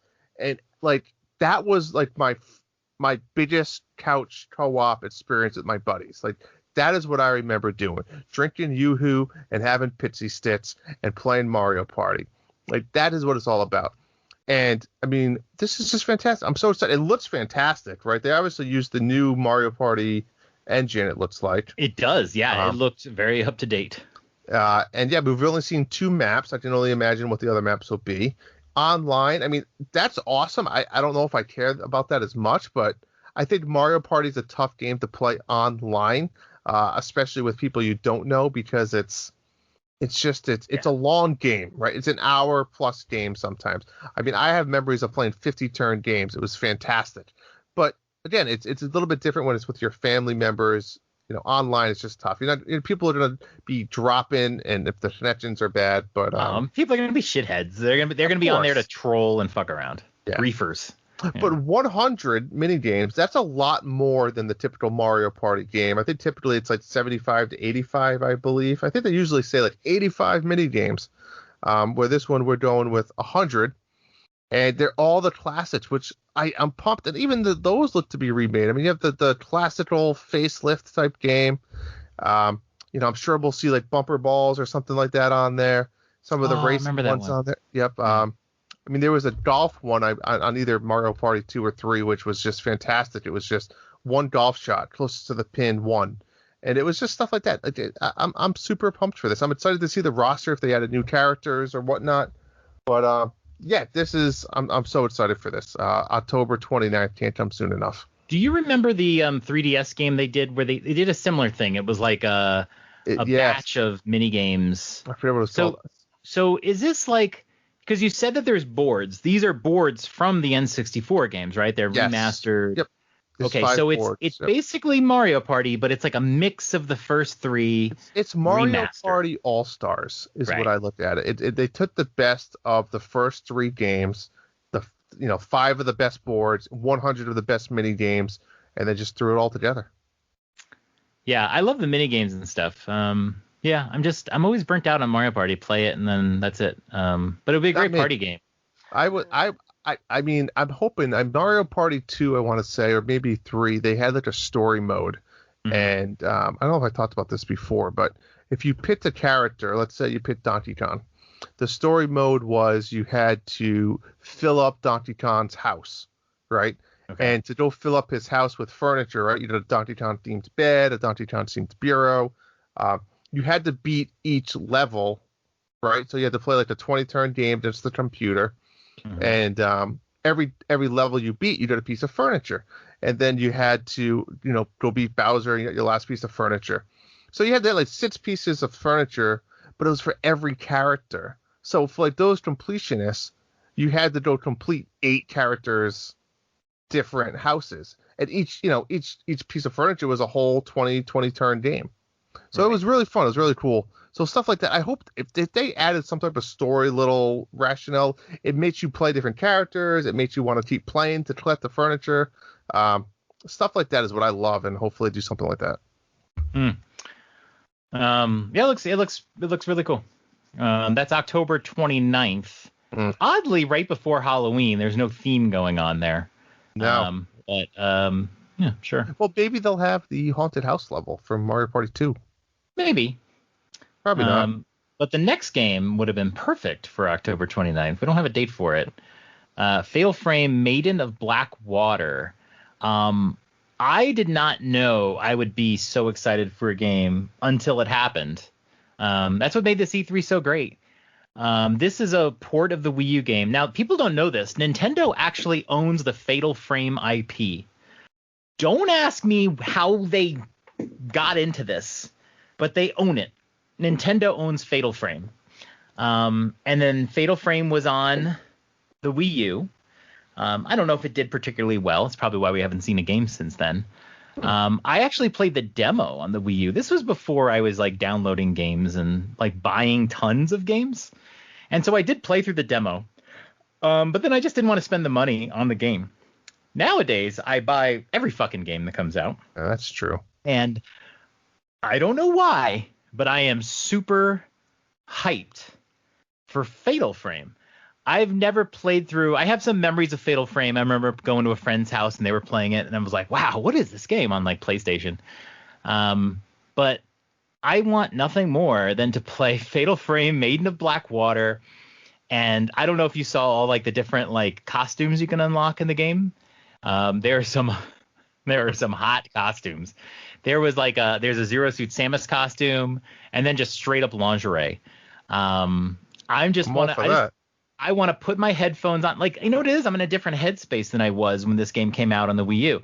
I play games a lot of times in the dark with my headphones on, and I just want to sit there and play a scary game and try to get my character in lingerie and just play a new game that I really haven't played before. And we don't have a date for it yet. It's supposed to come out this year, but I am hyped for this game. What about you? Do you think you'd be interested in this one? What's the play style here? I'm trying to look at pictures. You basically are taking pictures. Oh, it's basically like new Pokemon Snap, but scary as shit. And I honestly don't want to know any more about particular stories. It's basically like taking pictures of ghosts. Why is she naked? It's very Japanese, and that's what they do. I'm okay with that. Don't get me wrong. If you want to go into a haunted house naked to take pictures, God, I'm there. But you don't get anal fucked by a ghost. But it's like... We're lucky. If you are lucky. I mean, will I play it? No. But I hope you send me some good screenshots like you usually do. I will play it. I will send you all the screenshots. I know I was sending you just hilarious screenshots. I want to like unlock all the costumes. I want to do all the shit. Like I don't know. I'm like really into this. So I'm super excited that this is coming out. A big shocker that came from the E3 among many. We had just seen the Guardians of the Galaxy announced with the Square Enix presentation. In fact, it was quite controversial because they spent 20 minutes of their 40 minutes on Guardians of the Galaxy. And all of a sudden, it's fucking showing up in the Nintendo presentation. We are getting Guardians of the Galaxy, and we're getting a cloud version. How freaking weird is that? Now, I actually was relieved to hear it's a cloud version because it was like, there's no way this game's going to look any good on the Switch. So yeah, but on the other hand, it's a cloud version. I'm not interested in this at all. I do not like these superhero games. I find them boring. And when I was watching the trailer on Square Enix's reaction, I thought it was boring. I was bored to death, and everyone just kept talking. All the characters keep talking to each other. They just talk. Shut up. Kind of what they do. I have no interest in it. It's on the Switch. That's great. I'm happy for people. I do not like cloud games, and I do not like Marvel games. Not interested. But how about you? I mean, I'm interested. The problem is it's 3 days before Mario Party. That's the problem. Again, I gotta look at. I keep calling me. I have to compare the two, and I gotta look at it. Like if I picked that up, and then Mario Party up, and then what's coming next? It's gonna be November, December. You know, we're getting something big, so it's like, I don't know. So it's on my radar. It's on my list of games that I want to play, but we'll see as time gets closer.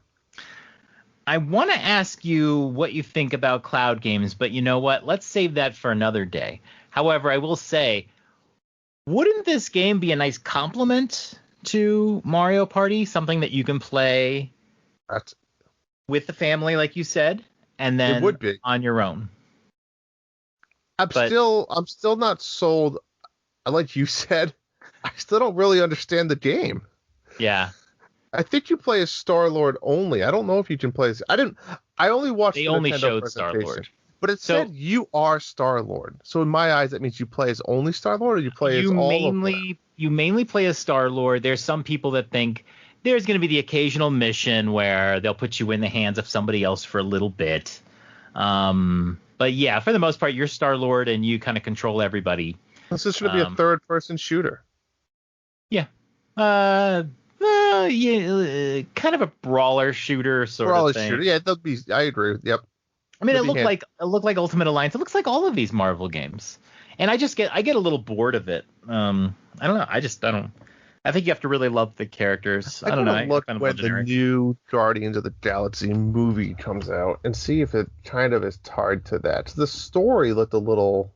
I think we're a little ways away. I don't know if the story is going to have any overlap. They're not going to give away the movie. No, it's not. It's not a movie game. I think that's clear. It's I like that the characters look different. Like you feel like you can separate from the universe. Okay, I don't have to have watched the movie to understand. They look a little different. So they did look different. I kind of respect that in a way, though. Yeah, I actually like the character models. I didn't like Drax. But I liked all the other character models. I was fine with it. Yeah, we'll see what happens. I'm on the fence. It's on my radar. Let's say that. Okay. This got weird right at the end. You know how Nintendo always does like a final game. Like, all right, here's the last game, and then one more thing. So they set up for their last game, and it was the Hyrule Warriors Age of Calamity DLC, which was weird. It wasn't a new announcement, but they were showing new footage. They did show a lot of new footage. There was some new weapons. Why don't you talk about this? Because you 100%ed the game. John, I'm glad you brought that up. I did 100% this. God bless me. That's, I get in the zone games like this, games like Pine, games that I should never have played. Ages of Mages. No, Okay. fuck you. Ages of Mages deserved for. Yeah, this was interesting. It comes out, I believe, soon. June 18th? Is it this week? Check the notes. I didn't even write it down. It's June 18th? Fuck it. I'm playing this sucker this weekend. Might as well. I feel like I have to. How do I not play it? I had a weird feeling when there was 2 DLCs coming out. We knew one was June. We knew one was November. That there's no way Breath of the Wild 2 was coming out before that, right? They're not going to have this DLC that is nonsense to this big high arch storyline of Breath of the Wild. So this is going to have to tie in somehow, and maybe this is going to explain. And we'll get to Breath of the Wild 2 in a minute with the skyscape. Let's call it that. So I don't know, but yeah, I'm all in. I mean, there was a scene that he was using 2 Guardians like arms and almost like ripped them in half. It looks like you can play as the Guardian. I kind of forget. You could play as the Guardian, could you? No, I don't remember. It's been too long. But I mean, it looks the same. It's the same shit. Another day. It's the same thing. It's just more characters, more missions, more nonsense of little blurps on the map that I'm gonna go be playing. I will say I don't plan on 100% in any of the DLC. I probably will just play it through. Yeah. Well, if you can finish it before Mario Golf, I think you will.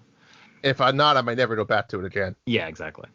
So I thought it was funny that they were showing Age of Calamity. It was it was so jerky. It's so tiny, though. It's like, how could you not show Switch Pro before Age of Calamity and say, hey, this fixes Age of Calamity, which looks like shit most of the time. It was just so like obvious. God, this game, I forgot how bad this game can look at times, man. Oof. What do you expect when you put that much action into a game? I mean, and don't do it.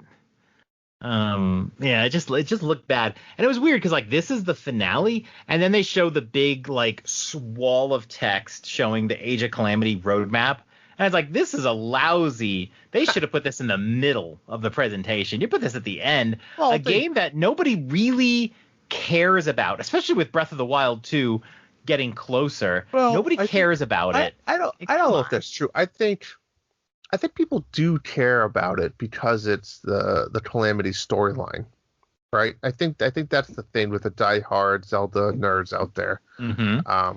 And frankly, I don't even give a shit about that part.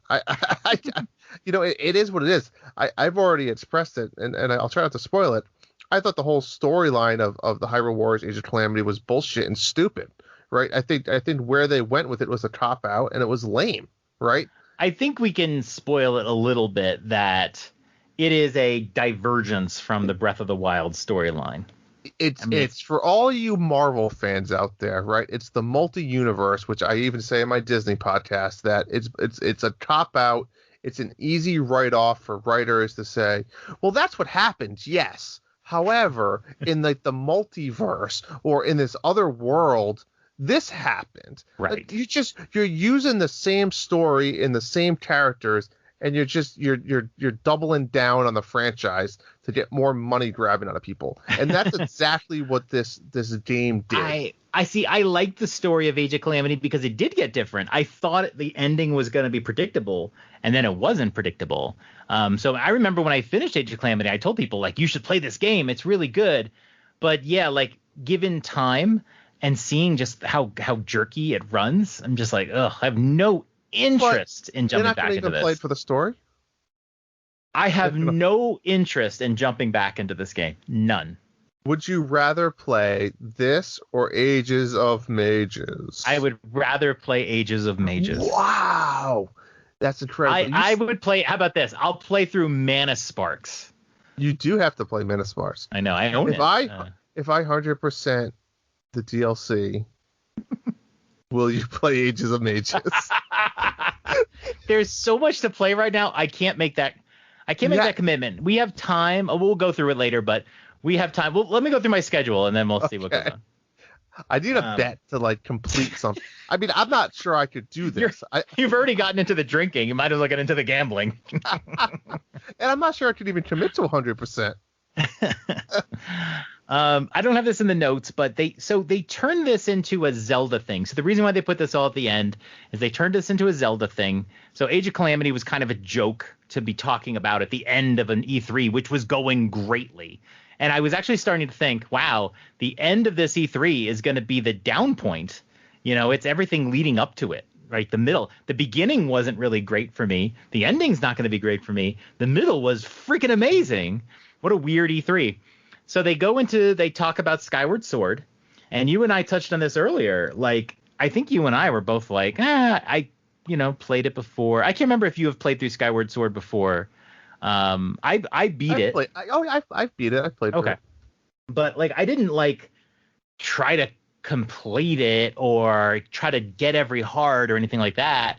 And so yeah, now with the time frame of everything, I think I am going to play Skyward Sword. I mean, how long is it going to take to get through Skyward Sword? Probably a couple weeks, probably a little bit less. I don't know. I guess it'd be 30 to 40 hours, right? Yeah, but you know how these games are. You just get like Zelda, you just get sucked into, and you'll just play. Stop. Yeah, I hear you. Right. So I mean, I can totally see beating the game and then trying to do a lot of the side stuff and really seeing how the controls are different. So I'm kind of excited for it.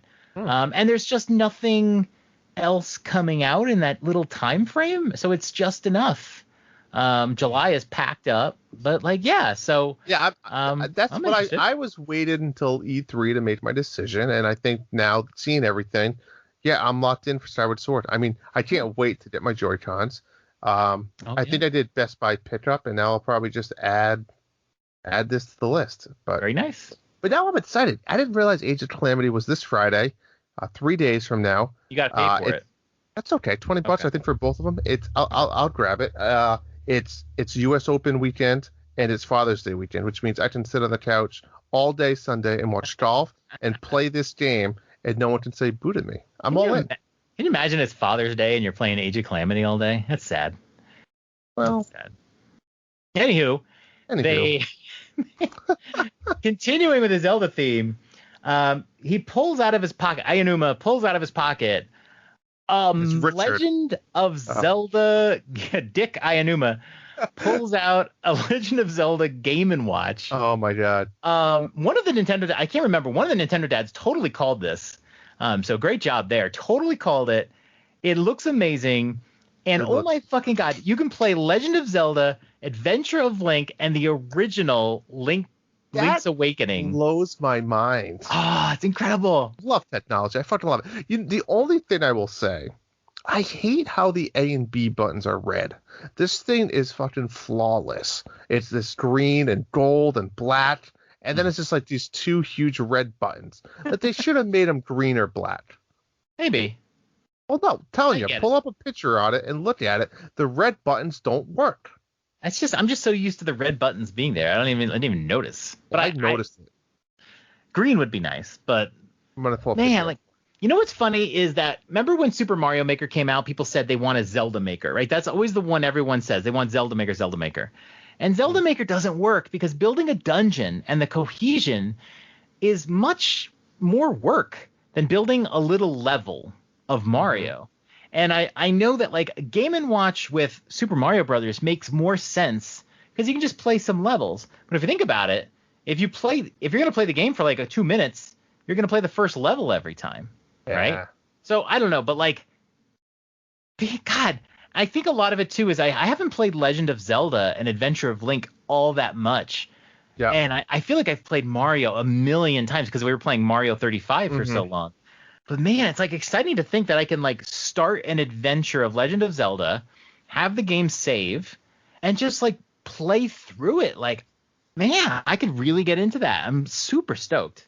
So what's your take on Link's Awakening, right? Because obviously Link's Awakening is again my top three.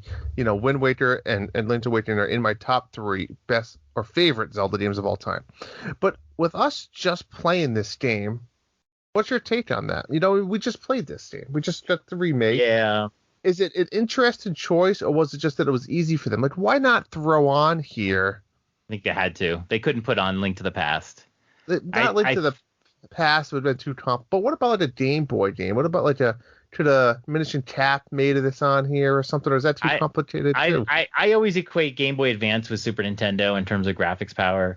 I was thinking Link to the Past when they kind of said there was a third game. Link's Awakening makes sense. These things are designed for like NES level.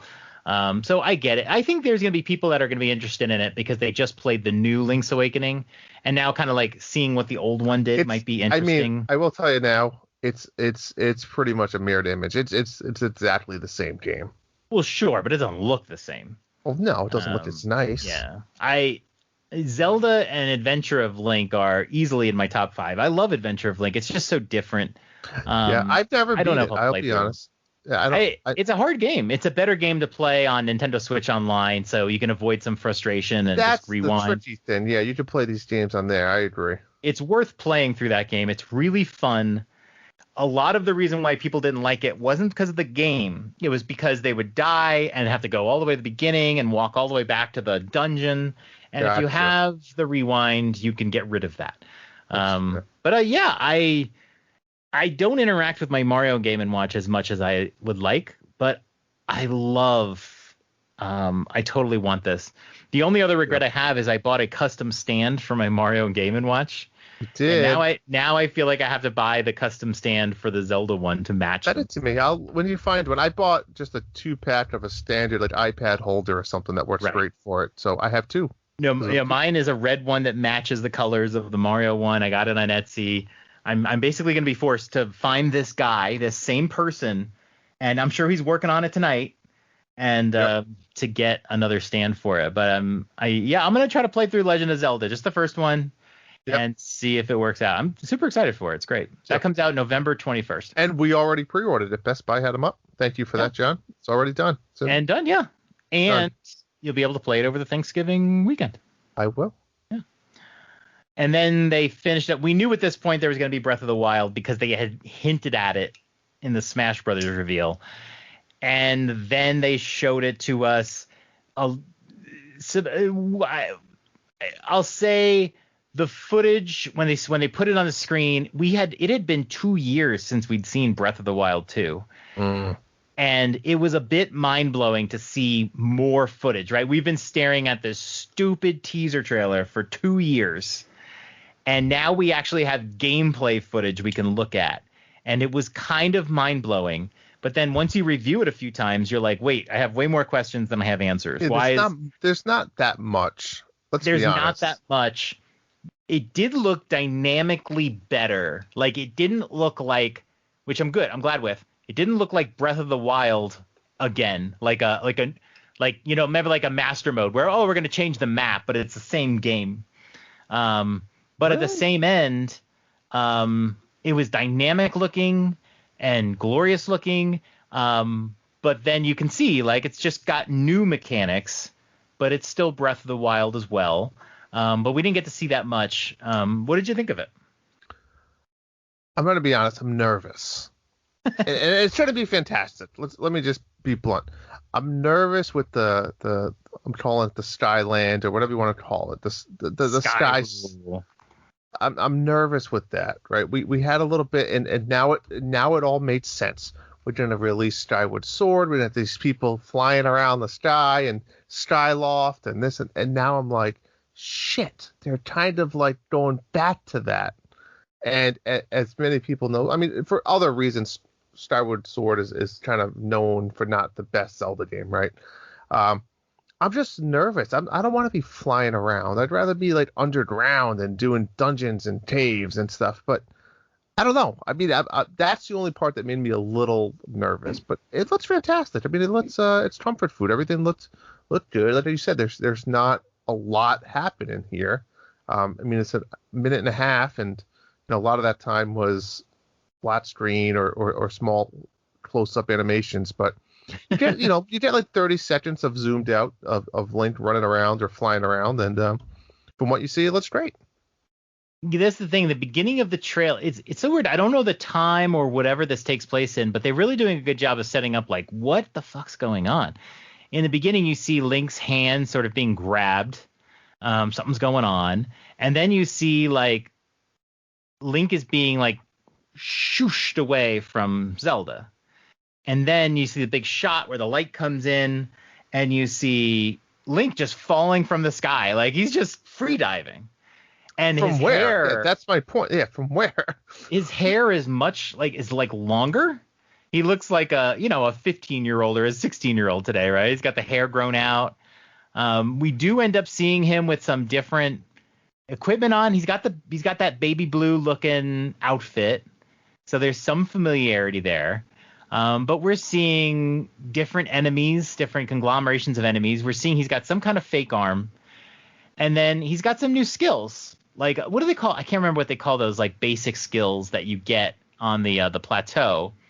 But he's got this time rewind sort of feature where he sends this spiky ball back up the mountain. Mm-hmm. He's got, like, a fire thing. And, yeah, apparently he can go through the floor. It's a weird... to do with the water. Yep. Yeah. So they're giving you different skills so that you can use these different skills in a different way. And then that's basically all they show. Yeah. I like that, right? I respect the changes and new items and new stuff like that. Yeah. I mean, I don't know. I feel like you said at the beginning, this trailer didn't do anything. Like it just showed random clips. Like it did nothing for the story. To be honest, it was a shitty trailer. I'm not gonna lie. I mean, it's Breath of the Wild 2, so it's exciting, it's new, but the trailer itself kind of sucks. It didn't show me anything. Right. I don't know any more about the story. I don't know really anything about, like you said, that we saw some random skills being used. I don't know anything. Right.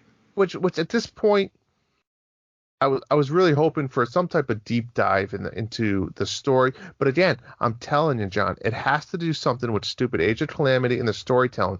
They want people to spend that $20 to extend the story. They're not going to just release everything. They're doing it smartly. Well, I think they gave this is like a teaser, more of a teaser. Like previously, we had just seen a cutscene. Now we're getting gameplay. I don't think we see this again until we get a date, and we're going to get an epic game trailer for the next game. We're going to get a title, a date, and an epic trailer. You know that's what's going to happen.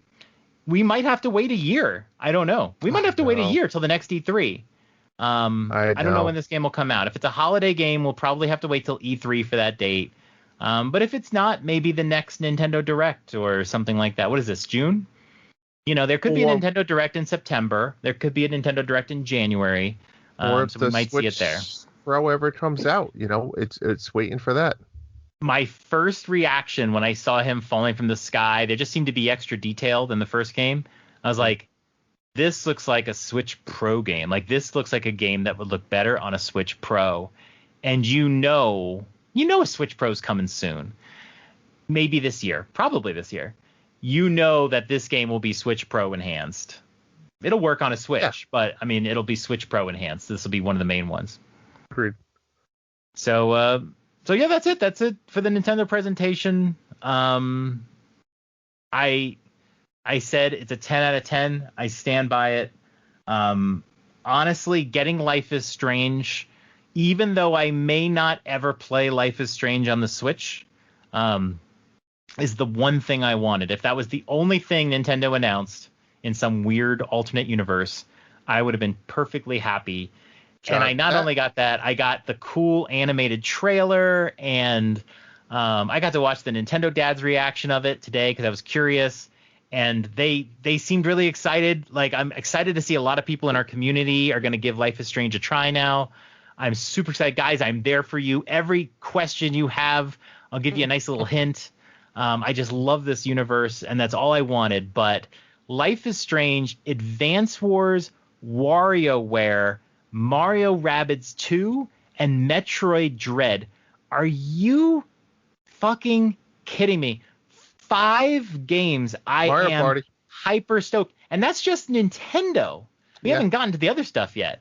5 games I am hyper excited about. Not just like, oh, that's cool. I mean, like, I can't wait to play these games. That's just amazing, E3. Great job. Mm-hmm.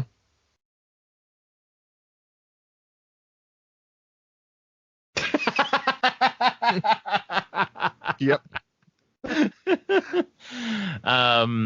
So yeah, that's the Nintendo E3. We asked for some questions before we recorded, and we got a bunch of them. So let's go through these, Drew. Why don't you read them out? Okie this first one is from Onyx Us. I don't know. I say Onyxus? Onyxus? Yeah. I don't know. Onyx, it's and then Us. I don't know. Onyx Us. Would love to hear your guys' theory of how Link, if it's him, I think it's him, gets a badass arm and chops his hair on the Breath of the Wild 2 trailer. Could he possibly get his butt kicked by someone where his new look emerges from? One more thing. Does this game look sharper? Switch Pro confirmed? Mm-hmm. I think we talked about that a little bit, like you said, with the clouds and stuff. I don't know. I mean, I don't look that far into detail, but I mean, I don't know. I think we just talked about this a lot, where I feel like this didn't tell us much. More questions than answers, and I don't know. You know, I think it's him. I think we see in the trailer where like some sort of magic happens to his arm, so like there's some spell or whatever. Agreed. Yep. And his hair is definitely wild. So I don't know like what it means time wise or why he's falling from the sky or where he's whisked to, but yeah, I'm pretty sure it's Link. I'm not sure. I really can't even form a theory on it. But yeah, I think this is going to be a Switch Pro enhanced game. It'll work on the Switch. Yep. Yeah, it looks like there's lots of room to make this game look a lot better. And I think when they announce the Switch Pro, they will announce that Age of Calamity, Breath of the Wild, and Breath of the Wild 2 will be enhanced for the Switch Pro. Why don't you do the next one? Go back to fourth. Hambone Johnny, our friend Hambone Johnny. Are we really not getting any more Zeldas this year? I mean, how many fucking Zeldas do you want, Hambone Johnny? I 100% agree with that, and I said it earlier. I don't need a remake of Wind Waker or Twilight Princess. I don't. I don't need any of it. I mean, I love Zelda. I absolutely loved it. We were getting Skyward Sword. We're getting the Game & Watch. And we have Breath of the Wild. We're getting Age of Calamity. I mean, there's enough out there. Yeah, we get Zelda, Adventure of Link, Link's Awakening, the other Link's Awakening. Yeah. The more do you want, Hambone Johnny? Come on, Johnny. I want Triforce Heroes, though. Triforce Heroes is still one of my favorite games in the Zelda franchise. Yeah. And I tried to play it with some friends online like a couple years ago, and it was so slow. I don't know. They just like throttled down their cloud server on 3DS. And so I would love to see a Switch enhanced version where the internet actually works decently well. So I'll get greedy for that, but I do love that. I don't think we are. The dads were talking about Four Swords the other day too. Got me a little excited. I liked that game. I had no problems with it. Yeah. It's not great, but it was fun. Yeah.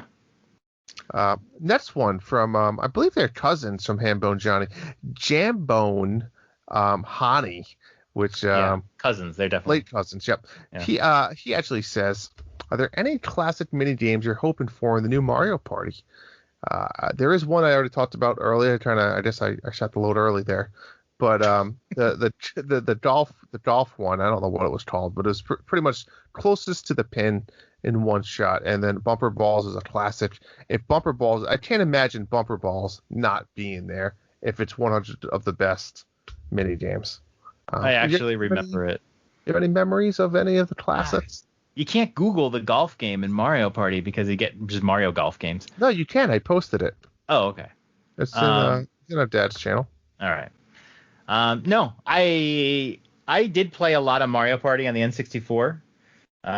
It's just not something I really remember all that much. It's not a franchise that I really love. There's not some mini game that I particularly adore. Yeah, I'm happy for Drew. I'm happy for everybody else. I might get it. It could be a good little party game or whatever, but I'm just not emotionally invested into it like everyone else. I just thought of the one where it was a 1 versus 3 mini game where the one person's bowling and the 3 people are pins and you try to jump around. Yeah. I remember that'd be a fun one. That's a good one. But what's the next one you got here? Next John? one is from Bob Cousy. Kevin. It's Kevin. Boy. It's Kevin. What kind of backup plans do you have when your Switch shits the bed? So Kevin's Switch died. Well, I'm just overnight. going to say, Kev, I hope you have another pair of sheets. That's what I would do if I shit the bed. I offered Kevin, I go, hey, if you need a backup Switch, just let me know, because I have we have a couple.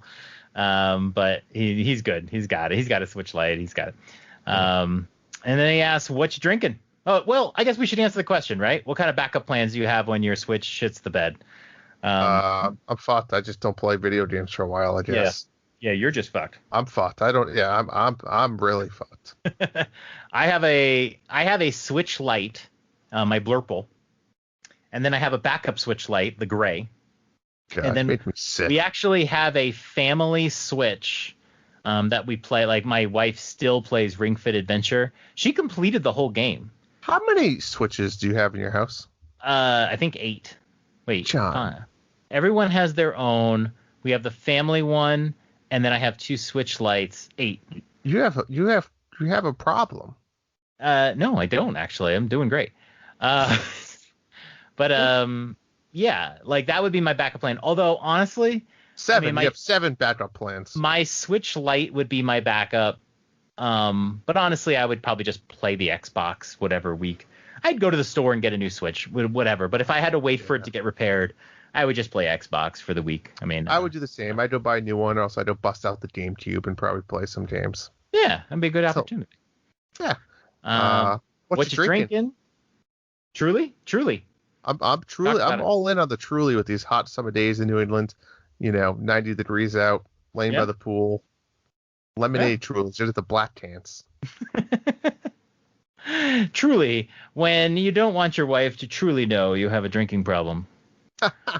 Also, tomorrow is my birthday. Happy birthday, Bob Cousy. Birthday.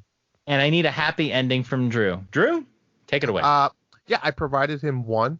For those that are not in our Discord, this is a perfect opportunity for you to get over to our Discord. I provided. What's the channel? What? Yeah, advertise the channel. Yeah. Dad's at the Dark channel. You actually have to go to the Nintendo Dads and join them. I'm trying to scam this is. You have to pay the Nintendo Dads to be in our Discord. Don't ask questions, folks. We just accept the paycheck every week, and we're here to have a good time. But go to the Nintendo Dads, sign up for their Discord, not our Discord. And then in their Discord, you go to the Dads After Dark channel, and that's where the fun begins.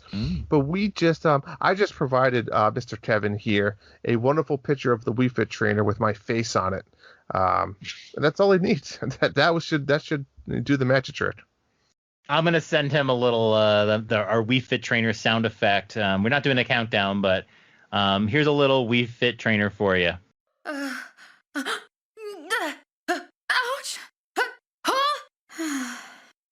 I hope you enjoyed that. Yeah, and I have a question for you, Bob Cousy, Kevin, that I want you to reply back to me next week. Is I don't understand your username, Bob Cousy, if your name is Kevin. So I need a breakdown there. I don't know. What team did Bob Cousy play for? It's a basketball player, Oh, but I mean, that's it. I mean, he's going to go on the internet as that. That's I guess he was a Celtic. Yeah, he's a big 49ers fan. Like, if you go into his game room, there's like 49ers shit all over the place too. I'm surprised he's not like Joe Montana or something like that. We should find out. What Bob Cousy? I mean, he's going to have some significant impact in his life to be naming his username after him. Yeah. He drives a Tesla around too. They give away information about him. That's very personal stuff. I'll stick around after Sadie, and I'll drop his address here too. Uh, Next question here. Another distant cousin of Hambone Johnny, the lovely Mrs. Hambone Janny, once asked us, why is Nintendo so great at this and everyone else freaking sucks? I mean, you're not wrong there, Janny. And there's no right or wrong answer. It's just that's a fact. That's not even a question. That is a statement, and I agree with you. And we talked about it earlier, John. Nintendo's here having fun. They're not trying to do anything different and unique and blow up the internet with this amazing. They're just here to have fun. They want to create fun games. That's it. Simple. I agree, and I don't think Nintendo is great at it sometimes. They did win this E3, although that's always a subjective thing. It just depends on what games, what consoles you like and whatever. But I think they definitely won this E3. I will say Xbox is really good at this too.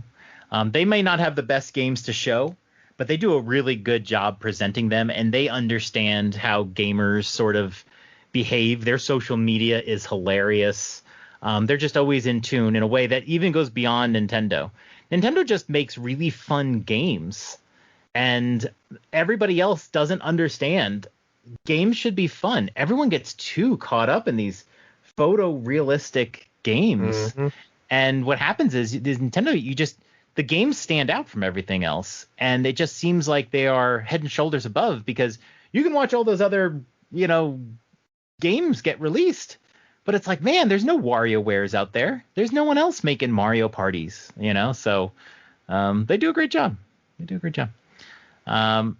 Here's another one. This is a cousin. It's once removed.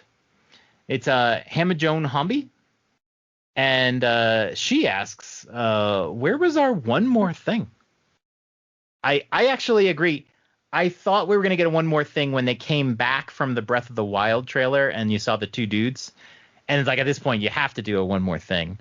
But I feel like Age of Calamity was their finale, and Skyward Sword, and then the Game & Watch, and then like Breath of the Wild 2 was their one more thing. It was a little weird, but yeah. I mean, I agree. I don't know if it was necessary for this presentation. I think they killed it, but I agree. Nintendo's known for that, right? That's their thing. But I don't think it was necessary. I mean, I would have liked it. Who wouldn't have? You can't one up your Breath of the Wild 2, right? You have to position Breath of the Wild 2 as the main thing. And how do you take that out of the already Zelda stuff you're talking? Exactly. Yeah, so it was just a weird difference. Yes. Yeah, agreed. Okay. We'll finish this Nintendo topic up before we get real quickly into the other. We're not going to take that long. The other presentations. But the eShop sales have begun. They will run through June 21st. There are some really good sales here. Some of the highlights would be for $41.99. That's a pretty good deal. 33% off. You can get yourself Breath of the Wild, Fire Emblem Three Houses, Paper Mario, The Origami King, Xenoblade Chronicles Definitive Edition, Pikmin 3, and Octopath Traveler. So those are some best of breed games. $42 if you haven't played them before. I will say Octopath Traveler is on Game Pass. So if you have Game Pass, you might go in that direction. All those other games are great. Can't go wrong with any of them. Doom Eternal, $29.99. Borderlands Collection, $19.99. Blizzard Arcade Collection, $14.99. Did you buy that one yet? I can't remember. I never did. I found that I had Rock and Roll Racing, the cart for Sega. So okay. I don't know. That's the only game I really wanted, but it would be nice to have it handheld. I know you were hot on that. I was. Mario and Rabbids Kingdom Battle. Every time this game goes on sale, so many people are like, if you haven't played this game, you have to play this game. Mario and Rabbids Kingdom Battle, $9.99. Crazy. Once again, if you have not played this game, get yourself to the eShop and buy this game for $9.99. Are That's you crazy. kidding me? I agree. Sayonara Wild Hearts, one of the greatest games ever created by human hands, $7.79. And guess what that will buy you? It won't buy you Ages of Mages, which is $8.39. Which is not so though. For the price of Ages of Mages, you can get a superior game and save yourself about 60 cents. No. I played both games. You can't say that for yourself. I can. And Ages of Mages is the better of the two. Agree to disagree. All There's right. not many times I can say I've played games that you haven't, but in this case, I've played both of these, John. Let's spend a little bit of time, not too long, just quickly going over some of the other presentations. Summer Game Fest preceded E3. It's weird to think, my God, that was like Friday. It's forever ago. This was Jeff Keighley's thing, since he's not really part of E3 anymore. And the announcements weren't great. There was one game called Tunic, which is a game like in the recesses of my mind. I remembered it was like a Fox kind of Zelda type game, and it looked really good. And this guy apparently has been working on it for 6 years. It looked great. But the big announcement, and possibly the biggest announcement of all of E3, and it wasn't even E3, was Elden Ring. Elden Ring is from Software. These are the Souls games. Dark Souls, we just talked about this, Sekiro, all of that. They have, one of the best developers, except they basically make the same game over and over again. So I'll give them that. It's the same recycled shit, but it's just so good. And this is in combination with George R.R. Martin of Game of Thrones fame, who's sort of building the story of it. I don't know to what extent. And we've been waiting on this one for quite a little while. And let me tell you, this game did not disappoint. This game looks freaking amazing. It's a Dark Souls game with a story. And they say they're focusing more on the characters than they have in the past. The trailer is one of the best game trailers I've ever seen. Day one for sure. It's probably not going to be on the Switch unless it's like the cloud. But if you own one of the other consoles, this is on everybody's radar. It's going to be a big game. And it comes out in January, which is so good because, we don't usually get much in the first couple months of the year. So this is like a sure thing. Although, funnily enough, I think the week after is the Pokemon Arceus game. So there is another January game. But honestly, I'm probably just going to play Elden Ring and then just play Pokemon when I'm done. So it made Pokemon not a day one. John, I'm going to say something I can't believe I'm saying, but I kind of want an Xbox. I mean, I know you don't have it on the list, and I know people hate because people like to hate, but I'm all in on that Avatar game. Even looks fantastic for me. Yeah. People don't like Avatar. I don't know why. I don't know if it's the expectation was not there or what, but is it the best movie I've ever seen? No, but it's certainly not the worst. I enjoy it. I think it's fun. It's not the worst. It doesn't connect. It never connected at an emotional level. And I think it was because the characters are all CGI, where there's no emotional connection. It's the same reason why people love Star Wars, but didn't quite like the prequels, because there's so much CGI. There's no connection. It's why some people love Marvel movies. Don't get me wrong, but they just don't connect. The whole movie is filmed in front of a green screen. There's just not an emotional connection there. Okay. And I think that's a big reason. But yeah, but it Avatar, doesn't mean that those movies can't be fun. No, they can be fun. Yeah, no, I know what you mean. But yeah, I think Avatar was a great looking movie that everyone just sort of moved on from, and we haven't heard from in a long time. I think that's the biggest thing, right? There was this big trilogy and movies and stuff, and then it's like it came out, and now it's 10 years later. It's like, well, where's all the other ones? I know, and they're gonna make the second movie, and it's like, what? A lot of people are gonna have to rewatch it. Yeah. They're gonna re-release it in theaters before the second movie comes out, right? Oh, they can make a lot of money. Will, because he wants to make more money. Yeah. All right. Anyways. Speaking of, let's move on to the Xbox presentation, which I actually thought was the second best presentation. I mean, it was clearly the best presentation until Nintendo came. They introduced a whole bunch of games. Great pacing. They kind of started off with a game and then interviews. They showed Halo Infinite, interviews, blah, blah, blah, blah. And then they went on like a 40-minute run where there was no talking. It was just game. And every one of those games said available on Game Pass day one. And that's what really won me over when I got my Xbox, and then won me over to Series X over the PlayStation 5, is that I love my Switch. I'm a Nintendo guy. But for a second console, it's nice to have Game Pass, and I don't have to buy a bunch of $70 games. I don't want to get into buying $70 games. And all of these games are like, oh, that's exciting. It's new, and it's going to be on Game Pass for free, and I'm paying $10 a month.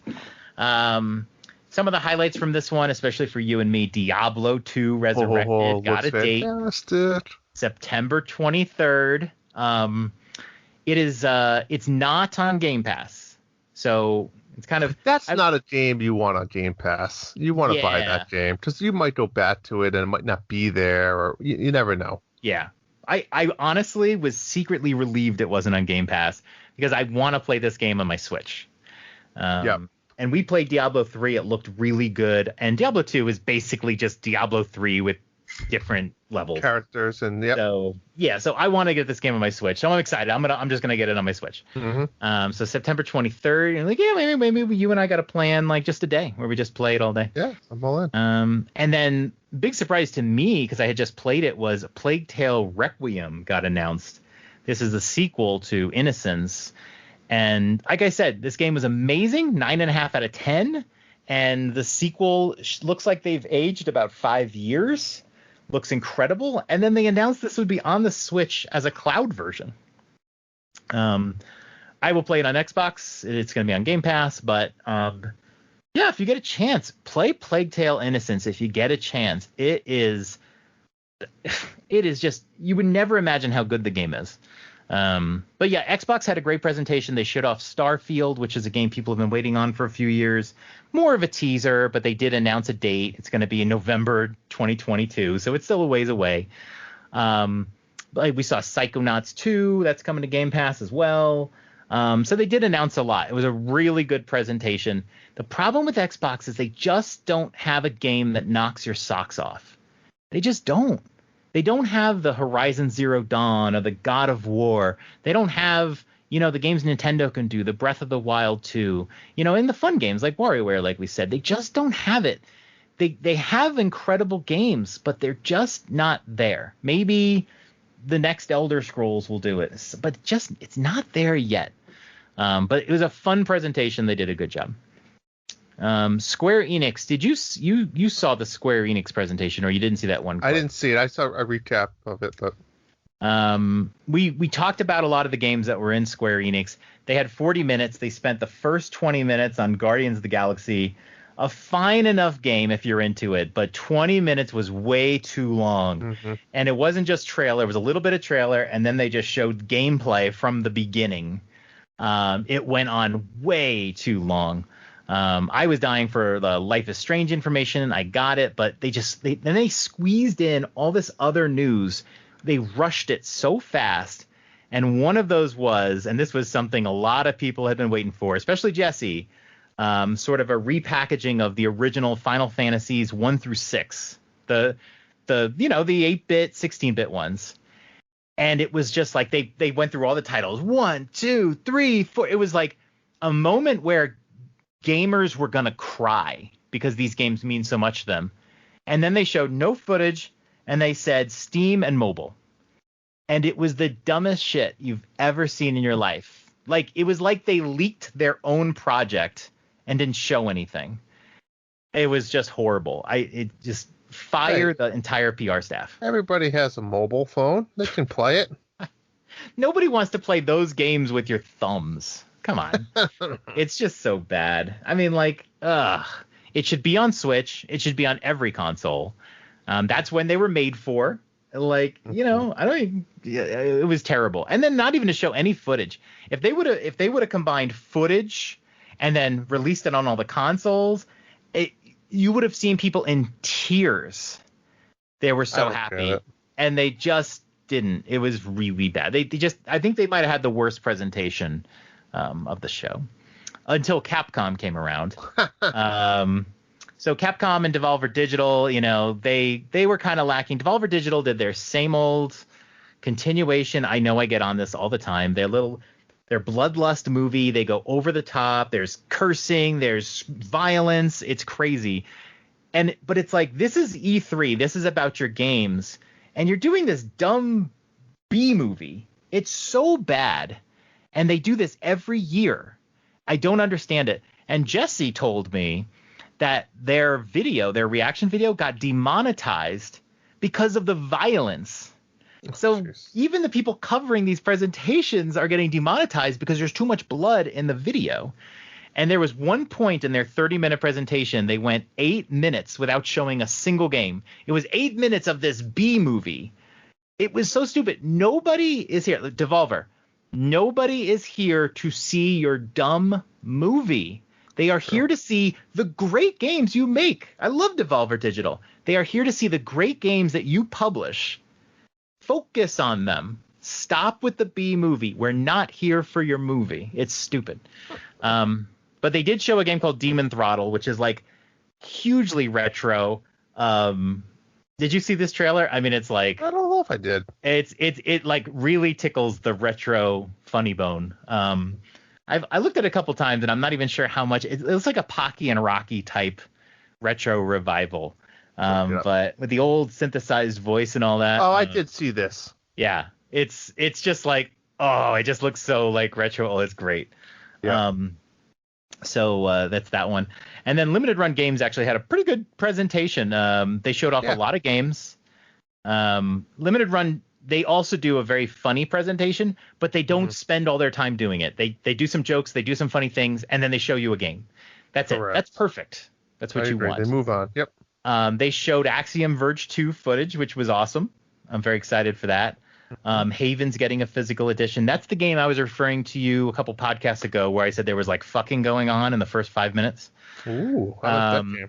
It's on Game Pass. I don't know how interesting of a game it is, though. I haven't really gotten into it. That's okay. Blood Rain Betrayal Fresh Bites. I kind of fell in love with this game when I saw it in the presentation. It turns out it's a remaster of a game from 10 years ago. So I didn't know that, but they remastered it, and they actually brought back the like original voice actors for the game. Yes, yep. And here's the funny part: like several of the voice actors are from Last of Us, including the voice actor of Joel and the voice actor of Abby, two of the biggest characters in that series. And then one of the characters is Octopath Ulbrich. So some pretty famous voice acting there. But the big announcement had to be Plumbers Don't Wear Ties is coming to consoles. You can play Plumbers Don't Wear Ties on a Nintendo Switch now. I don't even understand this game. Holy shit. This is one of the most famously bad games. And the best part about the announcement was they were really teasing it. They went to this woman to announce it, but she was like on mute, just trying to talk. And then she like blurts out after like a few times, Plumbers Don't Wear Ties. And that's when you realize not only Plumbers Don't Wear Ties is coming to the Switch, but that's the woman from the game. Yeah. It was so cool. She's still hot. So that was just awesome. It was just the best moment. I still can't get over that. Just crazy. So it's a good E3. Look, Nintendo saved E3. Yeah. E3 was actually pretty bad. Summer Game Fest actually was better than E3 just with Elden Ring. But Nintendo saved it. So that's what they do, right? Yeah, that's why we love them. That's what they do. Why don't you tell us about the Mario Golf League? Mario Golf League, folks. Again, go over to that Discord, Dads of the Dark channel, and I've posted a few things. But I'm going to surprise you guys and say we have over $150 in prizes for this year's Mario Golf League. I am so ecstatic for this. It's going to be so much fun. I'm not going to get into all the details because I think maybe I'll do a Betwitch right when it comes out, John, or something like that that describes this mayhem of a golf league. But essentially my goal is to make it so you don't have to play a person every week. You'll be playing a tournament every week, which means you just need to submit your score based on the rules I tell you. That way you don't have to worry about planning and trying to, match up the time zones and where that person's, when they can play. It's just going to be submit your own time, your own score rather, and we'll compare notes. So Mario Golf League starts July 3rd, I want to say, around there, and registration opens June 25th when the game comes out. So we have about a week of registration. You have to sign up by that time, and I think registration closes around July 3rd, July 4th, and then we'll get going that following week, and it's going to be a blast. I cannot wait, and more information will come, but continue, again, go on Discord. If you want to play in this league, $150, you have to, and it's free. Sign up for Discord, and you can get in there, and then you can sign up. So that's how you do it. More info to come. Are you gonna play as Paulina? I could think you she not? was. I think she was in my top 5 hottest characters. I have to go back and look. Yeah. Maybe. Yeah. Maybe. Why not? I mean, I kind of said we need to just handicap you with, the worst Mario Golf character. And she's your number 5. I know. So that's not really handicapping me. I do want to try all different characters. You have to make a trip to the bathroom every 10 minutes. I do want to give all characters their respect. I want to try all the different ones. Charge and Chuck, I'm excited to try him. Mm-hmm.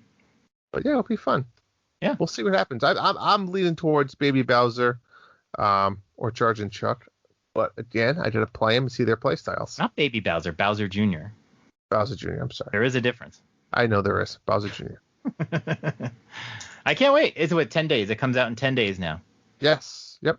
And then we'll have how many days to practice and get good? About 7 days. All right. So I needed to have 7 days for me to play the game a little bit and understand so I can create a lead for 8 weeks long. So and nobody wants to start a league, fresh. Yeah.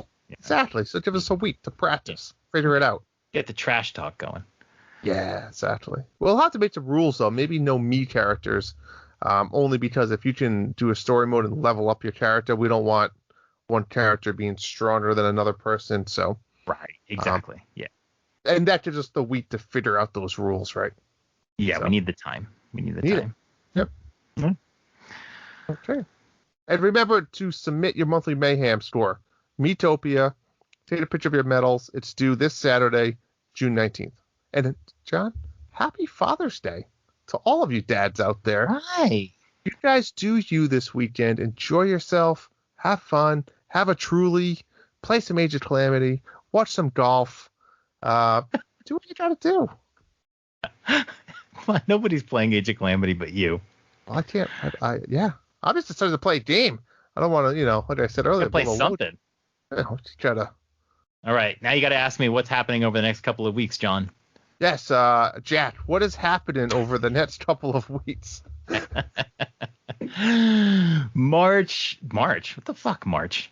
June 22nd. A week from today is Olympic Games Tokyo 2020, the official video game. If you do not remember, and I do not know how you cannot remember, this is the Olympic game video game we saw where the guy in the Sonic suit's running around. Yes. You're picking this up physical, aren't you? I feel like you would. I was going to, but now I don't know. I'm backing off here. I've got a lot to play. I don't know. I might wait for a sale. June 24th. Why don't you read this one? You're excited for this one. Legend of Mana. I kind of am. I've never been a Legend of Mana person, but there's something about this game that kind of draws me in a little bit. How about you? Not at all, no. I tried Trials of Mana on the Switch. I was all excited for it, and I thought it was just so boring. And it ruined the whole Mana series for me completely. What's the fighting mechanics in this game? That will make or break it for me. I have no idea. It looks cool. It's got like the retro graphics and all that stuff, but yeah, you know what? Let's be honest. There's no way I'm playing this game. There's too many other things out. It comes out the day before. Okay, so June 25th, the big game, Tony Hawk's Pro Skater 1 and 2. I know a lot of Switch fans have been waiting for that. We felt like we got shafted when it came out the first time. And then Mario Golf Super Rush the same. I'm actually excited for Tony Hawk, but again, day and date for for Mario Golf, I just can't. Oh, you're gonna play the Mario Golf game instead. Yeah. Oh. Yeah. Because they're two similar types of games where you pit it up, you play 18 holes, or you pit it up and you play a few levels. So it's like it's not like they don't really counter each other very well. I didn't play Tony Hawk when I was a kid. I don't have nostalgia for it. I would play Mario Golf as well. The story mode is like I'm gonna jump right into the story mode with Mario Golf and Rude. Yeah. Wow, did I just say I'm gonna play Mario Golf day one? I guess I am. Wow. Look at you. I'm really looking forward to our next full episode where we can talk about this. Really, our next episode, we won't have Mario Golf yet, but an episode after that, I'm really excited to see after all this time, after all this wailing about how you want a golf game, and then all this wailing about the trailer and how amazing it is, what you really think about Mario. We might have to block off like 20 minutes for you to talk about it. Yeah, that's fair. Yep. Yeah. We'll call it like Drew's Hole-in-One episode. We'll come up with some sexual reference to golf. We can do that. Yeah. I'm sure you got a few. I do. I'll leave you guys with this thought. For all you golfers out there, when you hit a putt and you lip out, which means that it kind of like goes around the brim of the hole, but it doesn't fall in. Next time that happens to you, you say, that's called a junior prom. All lip, but no hole. And we're just going to leave it at that, folks. And on that note, take us away, Sadie. The Dads After Dark show is a part of the Nintendo Dads family of podcasts. You can subscribe to us anywhere podcasts are available, including iTunes, Google Play, Spotify, and Stitcher. Be sure to join us on the Nintendo Dads Discord in the Dads After Dark show channel for some naughty After Dark talk. Follow us on Twitter at @NDadsAfterDark. Ask us a question, and we may answer it on the show. That's all for tonight. Good night, Dads. Sweet dreams.